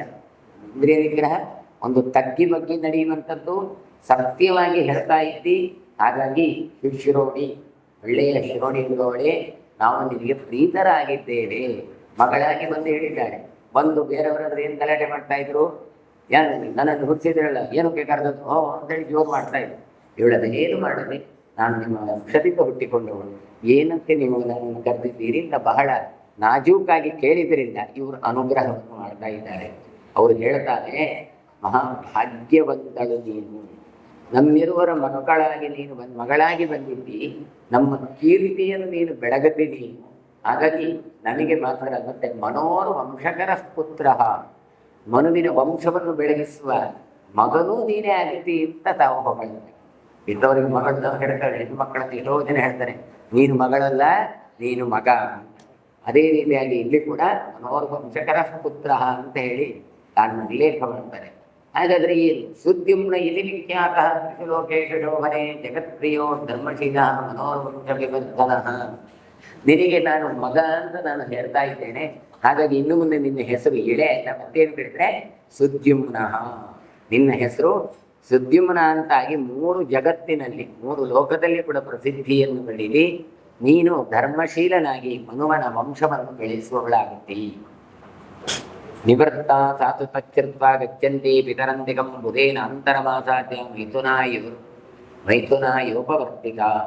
ಮಿತ್ರಾಮರ ಮಾತನ್ನು ಕೇಳಿ ಇದೇ ತನ್ನ ತಂದೆಯಿಂದ ನಾನು ಅಲ್ಲಿಂದ ಬಿಟ್ಟು ಮನುವಿನ ಬಳಿಗೆ ಬರ್ತಾಳೆ. ಅಲ್ಲಿ ಬಂದು ಚಂದ್ರನ ಮಗನಾದಂತಹ ಬುಧನ ಒಂದು ಮಿಲನಕ್ಕಾಗಿ ಸಮೀಪಿಸಿದ್ದು ಅಂತ ಕೊಡ್ತೇವೆ. ಬುಧೇನ ಅಂತರಮಾಸಾಧ್ಯ ಅಂದರೆ ಬುಧನನ್ನು ಹೋಗಿ ನಾನು ಸೇರ್ತಾಳೆ. ಸೋಮಪುತ್ರ ಬೃಧಾದ್ರಾಜಂ ತಸ್ಯಾಂ ಜನ್ಯೇ ಪುರೂರವಾಹ ಜನಯಿತ್ವಾ ತತಃ ಸಾ ತಮಿಳ ದಿಮ್ರತಾಂಗದ. ಸೋಮನ ಮಗನ ಯಾರು ಕೇಳಿದ್ರೆ ಬುಧ, ಚಂದ್ರನ ಮಗ ಬುಧ. ಹಾಗಾಗಿ ಬುಧನನ್ನು ತಾನು ಪಡೆದು ಅಲ್ಲಿಂದ ಒಂದು ಮಗನನ್ನು ಪಡಿತಾಳೆ. ಅವನೇ ಪುರೂರವಸ್ ಅಂತ ಮಗ. ಆ ಪುರೂರಸವನ್ನು ಹಿಡಿದು ಮತ್ತೆ ಸುದ್ಯುಮ್ನ ಅಂತ ಹೆಸರನ್ನು ಪಡಿತಾಳೆ ಹೇಳಿ. ಇಲ್ಲಿ ಇಷ್ಟನ್ನೇ ಹೇಳ್ತಾರೆ. ಮುಂದೆ ಸುದ್ಯುಮ್ನಸ್ಯ ದಾಯಾದ ನಯ ಪರಮಧಾರ್ಮಿಕ ಮಂಗಲಶ್ಚ ಗಯಶ್ಚೇಯ ವಿನತಾಶ್ಚಾಂಚ ಭಾರತ ಅಂತ ಸುದ್ಯುಮ್ನ ಮಕ್ಕಳು ಅವರು ಮೂವರು ಪರಮಧಾರ್ಮಿಕರಾದರು. ಉತ್ಕಲ, ಗಯ, ವಿನತಾಶ್ವ ಅಂತ ಕೊಡ್ತಾನೆ. ಹೇಗೆ ಇಲ್ಲಿ ಇವ ಹೆಣ್ಣಿದ್ದ, ಗಂಡಾದ, ಅಲ್ಲಿಂದ ಮತ್ತೆ ಯಾಕೆ ಬುಧನನ್ನು ಸೇರಿದ, ಇದೆಲ್ಲ ಚರಿತ್ರೆಗಳನ್ನು ಭಾಗವತದಲ್ಲಿ ನಾವು ನೋಡ್ತೇವೆ. ಇಲ್ಲಿ ಇವರು ಉಲ್ಲೇಖ ಮಾಡಲಿಲ್ಲ. ಕಾರಣ ಇಷ್ಟೇ, ಅದನ್ನೆಲ್ಲ ಗೊತ್ತುಂಟಲ್ಲ ಅಂತ. ಇವನು ಗೊತ್ತಿಲ್ಲದಿದ್ರೆ ಡಿಟೇಲ್ ಆಗಿ ಕೇಳ್ತಾನೆ ಜನಮೇಜಯ, ನನಗದು ಗೊತ್ತಿಲ್ಲ, ಇಷ್ಟು ಗೊತ್ತುಂಟು ಅಂತೇಳಿ. ಹಾಗಾಗಿ ಇಲ್ಲಿ ಪ್ರಸಂಗವಶಾತ್ ಇಷ್ಟೇ ಹೇಳ್ತಾ ಇದ್ದಾರೆ. ಹಾಗಾದ್ರೆ ಏನಾಯ್ತು ಕೇಳಿದ್ರೆ ಹೆಣ್ಣಾಯ್ತು. ಹೆಣ್ಣಾದ ನಂತರ ಗಂಡ ಹೇಳ್ತಾನೆ, ಅಂದ್ರೆ ಮನು ಹೇಳ್ತಾನೆ, ನನಗೆ ಶ್ರಾದ್ದದ ಹೇಳ್ತಾನೆ ಗಂಡ ಆಗಬೇಕಿತ್ತು ಅಂತ. ಮತ್ತೆ ವಶಿಷ್ಠಾದಿಗಳನ್ನೆಲ್ಲ ಕರೆಯುವಂಥದ್ದು ಭಾಗವತದಲ್ಲಿ ಬಂದಿದೆ. ಅವರು ಯಾಗಗಳನ್ನೆಲ್ಲ ಮಾಡಿ ಮತ್ತೆ ಈ ಹೆಣ್ಣು ಮಗನನ್ನು ಗಂಡಾಗಬೇಕು ಅಂತ ಬಯಸ್ತಾರೆ. ಮುಂದೆ ಗಂಡ ಆಗಿರುವಂಥ ಈ ಸುದ್ಯುಮ್ನ ತಾನು ಕಾಡಿನಲ್ಲಿ ಹೋಗಬೇಕಾದ್ರೆ ಶರವಣ ಭವನ ಅಂತ ಶಿವಪಾರ್ವತಿಯರು ಕ್ರೀಡಿಸ್ತಾ ಇದ್ದಂತಹ ಜಾಗ, ಅಲ್ಲಿ ಪ್ರವೇಶ ಮಾಡ್ತಾನೆ. ಅಲ್ಲಿಗೆ ಹೋದ್ರೆ ಎಲ್ಲರೂ ಹೆಣ್ಣಾಗಿ ಬಿಡ್ತಾರೆ. ಮತ್ತೆ ಈತ ತಾನು ಹೆಣ್ಣಾದದ್ರದ್ದು ಊರಿಗೆ ಬರಲಿಕ್ಕೆ ತಾನು ಬಹಳ ಬೇಜಾರು ಮಾಡಿಕೊಂಡು ಅಲ್ಲೇ ಇದ್ದು ಬಿಡ್ತಾನೆ. ಒಂದು ದಿನ ಹೊರ ಉಪವನದಲ್ಲಿ ಗೆಳೆಯಾಗಿ ತಾನು ಸುತ್ತಾಡ್ತಾ ಇರುವಾಗ ಚಂದ್ರನ ಮಗ ಬುಧ, ಚಂದ್ರನ ಮಗ ಬುಧನೂ ಹಾಗೆ ಬುದ್ಧಿವಂತನಾಗಿರ್ತಾನೆ. ಬೃಹಸ್ಪತ್ಯಾಚಾರ್ಯರ ಮಗಳಾದ ತಾರೆಯನ್ನು ಈ ಚಂದ್ರ ತನ್ನ ಬಲಾತ್ಕಾರವಾಗಿ ಇಟ್ಟುಕೊಂಡಿದ್ದ. ಹಾಗಾಗಿ ಆ ತಾರೆಗೋಸ್ಕರ ದೇವತೆಗಳಿಗೂ ದಾನವರಿಗೂ ಯುದ್ಧ ಆಗತ್ತೆ. ಇದೆಲ್ಲ ಆಗುವಾಗ ಕೊನೆಗೆ ಬ್ರಹ್ಮದೇವರು ಒಂದು ರಾಜಿ ಪಂಚಾಯತಿಗೆ ಮಾಡಿದ್ದಾರೆ. ಆದರೆ ಅಷ್ಟೊತ್ತಿಗಾಗುವಾಗಲೇ ಈ ತಾರೆ ಗರ್ಭಿಣಿಯಾಗಿದ್ದು, ಈ ಗರ್ಭ ಯಾರದ್ದು ಅಂತ ಪ್ರಶ್ನೆ ಬಂದಾಗ ಯಾರು ಹೇಳದೇ ಇದ್ದಾಗ ಒಳಗಿರುವಂತ ಮಗು ಒಬ್ಬ ಹೊಡಿತಾನೆ. ಹೇಳ್ತೀಯ ನಾನು ಬಾಯಿ ಬಿಡಬೇಕಂತ ಹೇಳಿ. ಹೀಗೆ ಹುಟ್ಟುವಾಗಲೇ ತಾಯಿಗೆ ಜೋರು ಮಾಡಿ ತನ್ನ ಉತ್ಪತ್ತಿಯ ವಿಷಯವನ್ನು ಹೇಳೋದ್ರಿಂದ ಅದನ್ನು ಬುಧ ಅಂತ ಕರೀತಾರೆ ಅಂತ ಕೊಡ್ತಾರೆ. ಅಂತಹ ಬುಧ ಬಹಳ ಚಂದ. ಯಾಕೆ? ಚಂದ್ರನ ಮಗ. ಹಾಗಾಗಿ ಚಂದ್ರನ ಮಗನಾದ ಬುಧ ಉಪವನದಲ್ಲಿ ಹೋಗ್ತಾ ಇರುವಂತ ಇಳೆಯನ್ನು ನೋಡ್ತಾನೆ. ಆ ಪಾಪ ಹೆಣ್ಣು ಮಗಳನ್ನು ಕಂಡು ಮೋಹಿಸ್ತಾನೆ. ಹಾಗಾಗಿ ಬುದ್ಧ ಮತ್ತೆ ಇಳೆ ಸೇರಿದ್ರಿಂದ ಅಲ್ಲಿ ಒಂದು ಮಗು ಹುಟ್ಟಿಕೊಳ್ಳದೆ ಅದೇ ಪೂರವಸ್ ಅಂತ ಹೆಸರನ್ನು ಪಡಿತಾನೆ. ಮುಂದೆ ಈ ಕಡೆಯಿಂದ ಶ್ರಾದ್ದದೇವ ನನ್ನ ಮಗ ಹೋದ, ಏನು ಎಲ್ಲಿ ಹೋದ, ಕಾಡಿಗೆ ಹೋದ ಅಂತ ಹುಡುಕಿಸಿಕೊಂಡು ಬರುವಾಗ ಅಲ್ಲೆಲ್ಲ ಹೆಣ್ಣು ಮಕ್ಕಳಾಗಿರುವುದನ್ನು ಗಮನಿಸಿ ಆ ಹೆಣ್ಣು ಯಾರು ಅಂತ ನೋಡಿದ್ರೆ ಮಗನೇ ಮಗಳಾಗಿದ್ದಾಳೆ ಅಂತ ಗೊತ್ತಾಗ್ತದೆ. ಮೊದಲು ಹುಟ್ಟುವಾಗ ಮಗಳಾಗಿದ್ದು, ಮತ್ತೆ ಯಾಗದಿಂದಾಗಿ ಮಗನಾದ, ಮತ್ತೆ ಈಗ ಮಗಳಾಗಿದ್ದಾಳೆ ಅಂತ ಹೇಳಿದ ಕೂಡಲೇ ಮತ್ತೆ ವಶಿಷ್ಠರ ಹತ್ರ ಹೇಳಿ ಮತ್ತೆ ಯಾಗಗಳನ್ನು ಮಾಡಿ ರುದ್ರದೇವರನ್ನು ಬೆಳೆಸಿ, ರುದ್ರದೇವರು ಒಂದು ವರ, ಒಂದು ತಿಂಗಳು ಗಂಡು, ಒಂದು ತಿಂಗಳು ಹೆಣ್ಣು, ಇಬ್ಬರಿಗೂ ಬೇಜಾರು ಬೇಡ. ಯಾಕೆ? ತಾನೇ ಕೊಟ್ಟಂತಹ ಒಂದು ಅನುಗ್ರಹ ಏನು, ಈ ಪ್ರದೇಶವನ್ನು ಪ್ರವೇಶ ಮಾಡಿದ್ರೆ ಅವರು ಹೆಣ್ಣಾಗಲಿ ಅಂತೆ. ಹಾಗಾಗಿ ಅದನ್ನು ಕಿತ್ತು ಹಾಕೋದಿಲ್ಲ ಅಂತ ಹೇಳಿದ್ರೆ, ಹಾಗಾಗಿ ಈತ ಸುದ್ಯುಮ್ನೂ ಹೌದು, ಇಳೆಯೂ ಹೌದು. ಲಿಂಗ ಪರಿವರ್ತನೆ ಎನ್ನುವಂಥದ್ದು ಈ ಕಾಲದಲ್ಲಿ ಅಲ್ಲ. ನಾವು ಮೈಕಲ್ ಜಾಕ್ಸನ್ ಇತ್ಯಾದಿಗಳಲ್ಲೆಲ್ಲ ಚರಿತ್ರೆಗಳನ್ನು ನೋಡ್ತೇವೆ. ಆದರೆ ಆ ಕಾಲದಲ್ಲೇ ಅಂತ ಟೆಕ್ನಾಲಜಿ ಬೆಳೆದಿತ್ತು. ಹಾಗಾಗಿ ಲಿಂಗ ಪರಿವರ್ತನೆ ಆಗಿತ್ತು. ಒಂದು ತಿಂಗಳು ಗಂಡು, ಒಂದು ತಿಂಗಳು ಹೆಣ್ಣು ಅಂತ. ಮುಂದೆ ಪುರೂರಸವನಿಗೆ ಚಕ್ರವರ್ತಿತ್ವವನ್ನು ಎಲ್ಲ ರಾಜ್ಯವನ್ನು ತಾನು ಅವನಿಗೆ ಒಪ್ಪಿಸಿ ಮುಂದೆ ತಾನು ಕಾಡಿಗೆ ಹೋಗಿ ತಪಸ್ಸನ್ನು ಮಾಡಿ ತನ್ನ ಸಿದ್ಧಿಯನ್ನು ಇಳೆ ತಾತನ ಸುದ್ಯುಮ್ನ ಮಾಡಿಕೊಡ್ತಾನೆ ಅಂತ ಭಾಗವತಾದಿ ಗ್ರಂಥಗಳಲ್ಲಿ ಬರುತ್ತೆ. ಇಲ್ಲಿ ಅದನ್ನು ಮುಂದುವರಿಸಿ ಸುದ್ಯುಮ್ನನಿಗೆ 3 ಮಕ್ಕಳಿದ್ದರು ಅಂತ ಕೊಡ್ತಾರೆ. ಒಂದು ಪರಮಧಾರ್ಮಿಕನಾದಂತಹ ಪುರೂರವ, ಇನ್ನೂ 3 ಮಕ್ಕಳಿದ್ರು. ಉತ್ಕಲ, ಗಯ, ವಿನತಾಶ್ವ ಅಂತ ಅವರಿಗೆ ಹೆಸರು. ಉತ್ಕಲಸ್ಯೋತ್ತರಾರಾಜನ್ ವಿನತಾಶ್ವಸ್ಯ ಪಶ್ಚಿಮ ದಿಕ್ಪೂರ್ವ ಭರತಶ್ರೇಷ್ಠ ಗಯಸ್ಯ ಚ ಗಯಾಪುರಿ. ಉತ್ಕಲನಿಗೆ ಉತ್ತರ ದೇಶಗಳನ್ನು ಕೊಟ್ಟರು ಅಂತ ಕೊಡ್ತಾರೆ ಉತ್ಕಲನಿಗೆ. ವಿನತಾಶ್ವನಿಗೆ ಪಶ್ಚಿಮ ದೇಶಗಳನ್ನು ಕೊಟ್ಟರಂತೆ. ಗಯನಿಗೆ ಪೂರ್ವ ದಿಕ್ಕಿನ ದೇಶಗಳನ್ನು ಕೊಟ್ಟರು. ಹಾಗಾಗಿ ಗಯ ತಾನು ಯಾವ ಆರ್ತಾನೆ ಇದನ್ನ ಆ ನಗರ ಅದೇ ಪುರಿ ಅಂತ ಆಯಿತು ಅಂತ ಕೊಡ್ತಾರೆ. ಗಯಸ್ಯ ಚ ಗಯಾಪುರಿ ಅಂತ ಗಯಾ ಕ್ಷೇತ್ರ ಆಯಿತು ಅಂತ ಕೊಡ್ತಾರೆ. ಪ್ರವಿಷ್ಟೇತು ಮೌನ ಮನವು ಪ್ರವಿಷ್ಟೇತು ಮನೌ ದಾತ ದಿವಾಕರ ದಶಧಾಕ್ರಮ ಅಕರೋತ್ ಪೃಥಿವೀಮಿಮಾಂ. ಪ್ರವಿಷ್ಟೇತು ಮನೋದಾತ ದಿವಾಕರಂ ಅರಿನ್ನಮ. ಅರಿನ್ನಮ ಅಂದರೆ ಶತ್ರುಗಳನ್ನು ನಾಶ ಮಾಡುವ ಪರಾಕ್ರಮಿಯಾದ ರಾಜ ಅಂತ ಕರೆದು ಮನು ಸೂರ್ಯಗತಿಯನ್ನು ಹೊಂದುತ್ತಾನೆ. ಮಕ್ಕಳು ಭೂಮಿಯನ್ನು 10 ವಿಭಾಗವನ್ನು ಮಾಡುವಾಗ ಕ್ಷತ್ರಿಯರು ಅದನ್ನು ಆಳಲಿಕ್ಕೆ ಆರಂಭಿಸಿದ್ರು ಅಂತ. ಅಂದರೆ ಈತ ಕಾಲ ಆದ ಬಳಿಕ ಇವರು ಏನು ಮಾಡ್ತಾರೆ ಕೇಳಿದ್ರೆ ಈ ಭೂಮಿಯನ್ನು 10 ವಿಭಾಗ ಮಾಡಿಕೊಳ್ತಾರೆ. ಯೂಪಾಂಕಿತ ವಸುಮತಿ ಯಸ್ಯೇಯಂ ಸವನಾಕರ ಇಕ್ಷ್ವಾಕುರ್ ಜ್ಯೇಷ್ಠದಾಯಾದೋ ಮಧ್ಯದೇಶತ್ವಮಾಪ್ತವಾನ್ ಕನ್ಯಾ ಭವಾತ್ಮ ಸುದ್ಯುಮ್ನೋ ನೈನಂ ಗುಣಮವಾಪ್ತವಾನ್ ವಶಿಷ್ಠ ವಚನಾರ್ಥಾಸಿ ಪ್ರತಿಷ್ಠಾನೇ ಮಹಾಯಶಃ. ಇಕ್ಷ್ವಾಕು ಯಾವುದನ್ನು ಪಡೆದ ಅಂತ ಕೊಡ್ತದೆ. ಇಕ್ಷ್ವಾಕವು ಜ್ಯೇಷ್ಠದಾಯಾದ ಮೊದಲನೆಯ ಮಗನಾದಂಥ ಇಕ್ಷ್ವಾಕು ಯಜ್ಞಭೂಮಿಯನ್ನು ಪಡೆದ. ಎಂತಹ ಯಜ್ಞಭೂಮಿ ಅಂತ ಕೇಳಿದರೆ ಯೂಪಾಂಕಿತ ಯಜ್ಞ ಸ್ತಂಭವೇ ಚಿಹ್ನೆ. ಅಂದರೆ ಯಾಗ ಮಾಡಿ ಮಾಡಿ ಮಾಡಿ ಅಲ್ಲಿ ಯೂಪಸ್ತಂಭ ಅಂತ ಕಟ್ತಾರೆ. ಪ್ರಾಣಿಗಳನ್ನು ಬಲಿ ಕೊಡಲಿಕ್ಕೆ ಕಟ್ಟಲಿಕ್ಕಿರುವಂತಹ ಕಂಬ. ಆ ಕಂಬ ಇದ್ದದ್ರಿಂದ ಯಜ್ಞಾಂಕಿತವಾದಂತಹ ಯಜ್ಞಭೂಮಿ ಮಧ್ಯದೇಶ ಅಂತ ಅದನ್ನು ಕರೀತಾರೆ. ಅದನ್ನು ಇಕ್ಷ್ವಾಕು ತಾನು ಪಡೀತಾನೆ. ಮಧ್ಯದೇಶದ ದೇಶತ್ವಂ ಆಪ್ತವಾನ್ ಅರಸನಾಗಿ ಬಿಡ್ತಾನೆ ಇಕ್ಷ್ವಾಕು. ಸುದ್ಯುಮ್ನ ಕನ್ಯಾಭಾವವನ್ನು ಧರಿಸಿದ್ದರಿಂದ ಸುದ್ಯುಮ್ನ ಎಳೆ ಸುದ್ಯುಮ್ನ ಅಂತ ಆದದ್ರಿಂದ ನೈನಂ ಗುಣಮವಾಪ್ತವ ದೇಶವನ್ನಾಡುವ ಗುಣವನ್ನು ಪಡೀಲಿಲ್ಲ. 1 ತಿಂಗಳು ಹೆಣ್ಣಾಗಿ ಇರ್ತಾ ಇಲ್ಲ, ಆಗ ಅಂತಃಪುರಕ್ಕೆ ಹೋಗಿ ಕೂತ್ಕೊಳ್ಳೋದು. ಗಡ್ಡ ಆಗಿರುವಾಗ ರಾಜ್ಯಭಾರ ಮಾಡೋದು. ಹೀಗಾಗಿ ಅವನು ಪಟ್ಟಣದಲ್ಲಿ ಅವರು ಹೇಳ್ತಾರೆ ಎಲ್ಲಿ ಅಂತ ಕೇಳಿದರೆ ವಶಿಷ್ಠ ವಚನಾಚಾತಿ ಪ್ರತಿಷ್ಠಾನೇ ಮಹಾಯಶ. ವಶಿಷ್ಠರು ಹೇಳ್ತಾರೆ ನಿನಗೆ ಇಲ್ಲೇ ಎಲ್ಲ ಬೇಡ ಮಾರೆ, ನಿಮಗೆ ಪ್ರತಿಷ್ಠಾನ ಏನು ಅಂತ ಒಂದು ಪಟ್ಟಣ ನಿರ್ಮಾಣ ಮಾಡಿ ಕೊಡ್ತಾರೆ, ಅಲ್ಲಿ ನೀನು ಇದ್ದು ಬಿಡು ಅಂತ. ಹಾಗಾಗಿ ಇಡೇ ಪ್ರತಿಷ್ಠಾನ ನಗರದಲ್ಲಿ ಇದ್ದು ಅಥವಾ ಇದ್ದ. ಪ್ರತಿಷ್ಠಾನಂ ಮಹಾರಾಜ ಸುದ್ಯುಮ್ನಸ್ಯ ಗುರೋದ್ಭಃ ತತ್ ಪುರೂರವಸೇ ಪ್ರಾಗ ರಾಜ್ಯಂ ಪ್ರಾಪ್ಯ ಮಹಾಯಶಃ. ಸ್ತ್ರೀ ಲಕ್ಷಣವೂ ಹೌದು, ಪುಂಲಕ್ಷಣವೂ ಹೌದು. ಅಂತಹ ಈತ ಸುದ್ಯುಮ್ನ ಮನುವಿನ ಮಗನಾದವನು. ಹಾಗಾಗಿ ರಾಜ್ಯವನ್ನು ಕೀರ್ತಿ ಸಂಪನ್ನನಾದಂತಹ ಪುರೂರವಸರಿಗೆ ಕೊಡ್ತಾನೆ ಮುಂದೆ ಆ ಪ್ರತಿಷ್ಠಾನ ನಗರವನ್ನು ಅಂತ. ಸುದ್ಯುಮ್ನಃ ಕಾರಯಾಮಾಸ ಪ್ರತಿಷ್ಠಾನೇ ನೃಪಕ್ರಿಯಾಂ ಉತ್ಕಲಸ್ಯ ತ್ರಯಃ ಪುತ್ರಾಃ ತ್ರಿಷು ಮುಖೇಷು ವಿಶ್ರುತಾಃ ದೃಷ್ಟಕಶ್ಚಾಂಬರೀಷಶ್ಚ ದಂಡಶ್ಚೇತಿ ಸುತಾಸ್ತ್ರಯಃ. ಅಲ್ಲಿಂದ ಮುಂದೆ ಸುದ್ಯುಮ್ನ ರಾಜ್ಯಭಾರವನ್ನು ಆಡುವಾಗ ಚೆನ್ನಾಗೇ ಇತ್ತು. ಮುಂದೆ ಉತ್ಕಲ 3 ಜನ ಗಂಡು ಮಕ್ಕಳು, ಉತ್ಕಲನ 3 ಜನ ಗಂಡು ಮಕ್ಕಳು ಲೋಕದಲ್ಲಿ ಪ್ರಸಿದ್ಧರಾದಂಥವರು. ಅವರು ರಾಜ್ಯಭಾರವನ್ನು ಮುಂದುವರಿಸ್ತಾರೆ. ಯಾರವರು ಕೇಳಿದ್ರೆ ದೃಷ್ಟಕ, ಅಂಬರೀಷ, ದಂಡಕ ಅಂತ 3 ಮಕ್ಕಳ ಹೆಸರು ಅಂತ ಕೊಡ್ತಾರೆ. ಯಶ್ಚಕಾರ ಮಹಾತ್ಮ ವೈ ದಂಡಕಾರಣ್ಯಮುತ್ತಮಂ ವನಂ ತಲ್ಲೋಕ ವಿಖ್ಯಾತಂ ತಾಪಸಾನಾಮುತ್ತಮಂ. ಇದರಲ್ಲಿ ದಂಡ ಎನ್ನುವವನೆಂದರೆ ನಾವೇನು ಹೇಳ್ತಾ ಇದ್ದೇವೆ ದಂಡಕಾರಣ್ಯ ಅಂತ ದಂಡಕಾರಣ್ಯ ಅಂತ ಕಾಡು ಬೆಳೆಯಿತು, ಅದು ತುಂಬ ಪ್ರಸಿದ್ಧ ಆಯಿತು ಅಂತ ಹೇಳ್ತಾನೆ.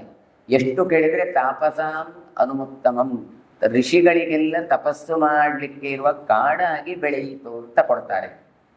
ಅದು ಯಾಕೆ ಅಂತ ಕೇಳಿದರೆ ಅದರ ಚರಿತ್ರೆಗಳು ಹಿಂದೆ ಹೇಳಿದ್ರು. ಏನು ಹೇಳಿದರೆ ಸೂರ್ಯವಂಶದ ರಾಜ ಇಕ್ಷ್ವಾಕು ರಾಜ, ಅವನ ಮಗ ದಂಡಕ ಅಂತ. ಇವನು ಬಾಲ್ಯದಿಂದ ಕೂಡ ಮೂರ್ಖನಾಗಿದ್ದ. ಹಾಗೆ ಅಂತೇಳಿ ದಂಡವನ್ನು ಕೊಡ್ತಾ ಇದ್ದ. ಯಾರಿಗೆ? ಬಹಳ ಪನಿಷ್ಮೆಂಟ್ ಕೊಡ್ತಾ ಇದ್ದ. ಜ್ಞಾನಿಗಳಿಗೆ ದಂಡ. ಹೀಗೆ ಎಲ್ಲರೂ ಕೂಡ ನೀವು ದಂಡಕ ಪನಿಷ್ಮೆಂಟ್ ಕೊಡುವವ ಅಂತಲೇ ಕರೀತಾ ಇದ್ರು.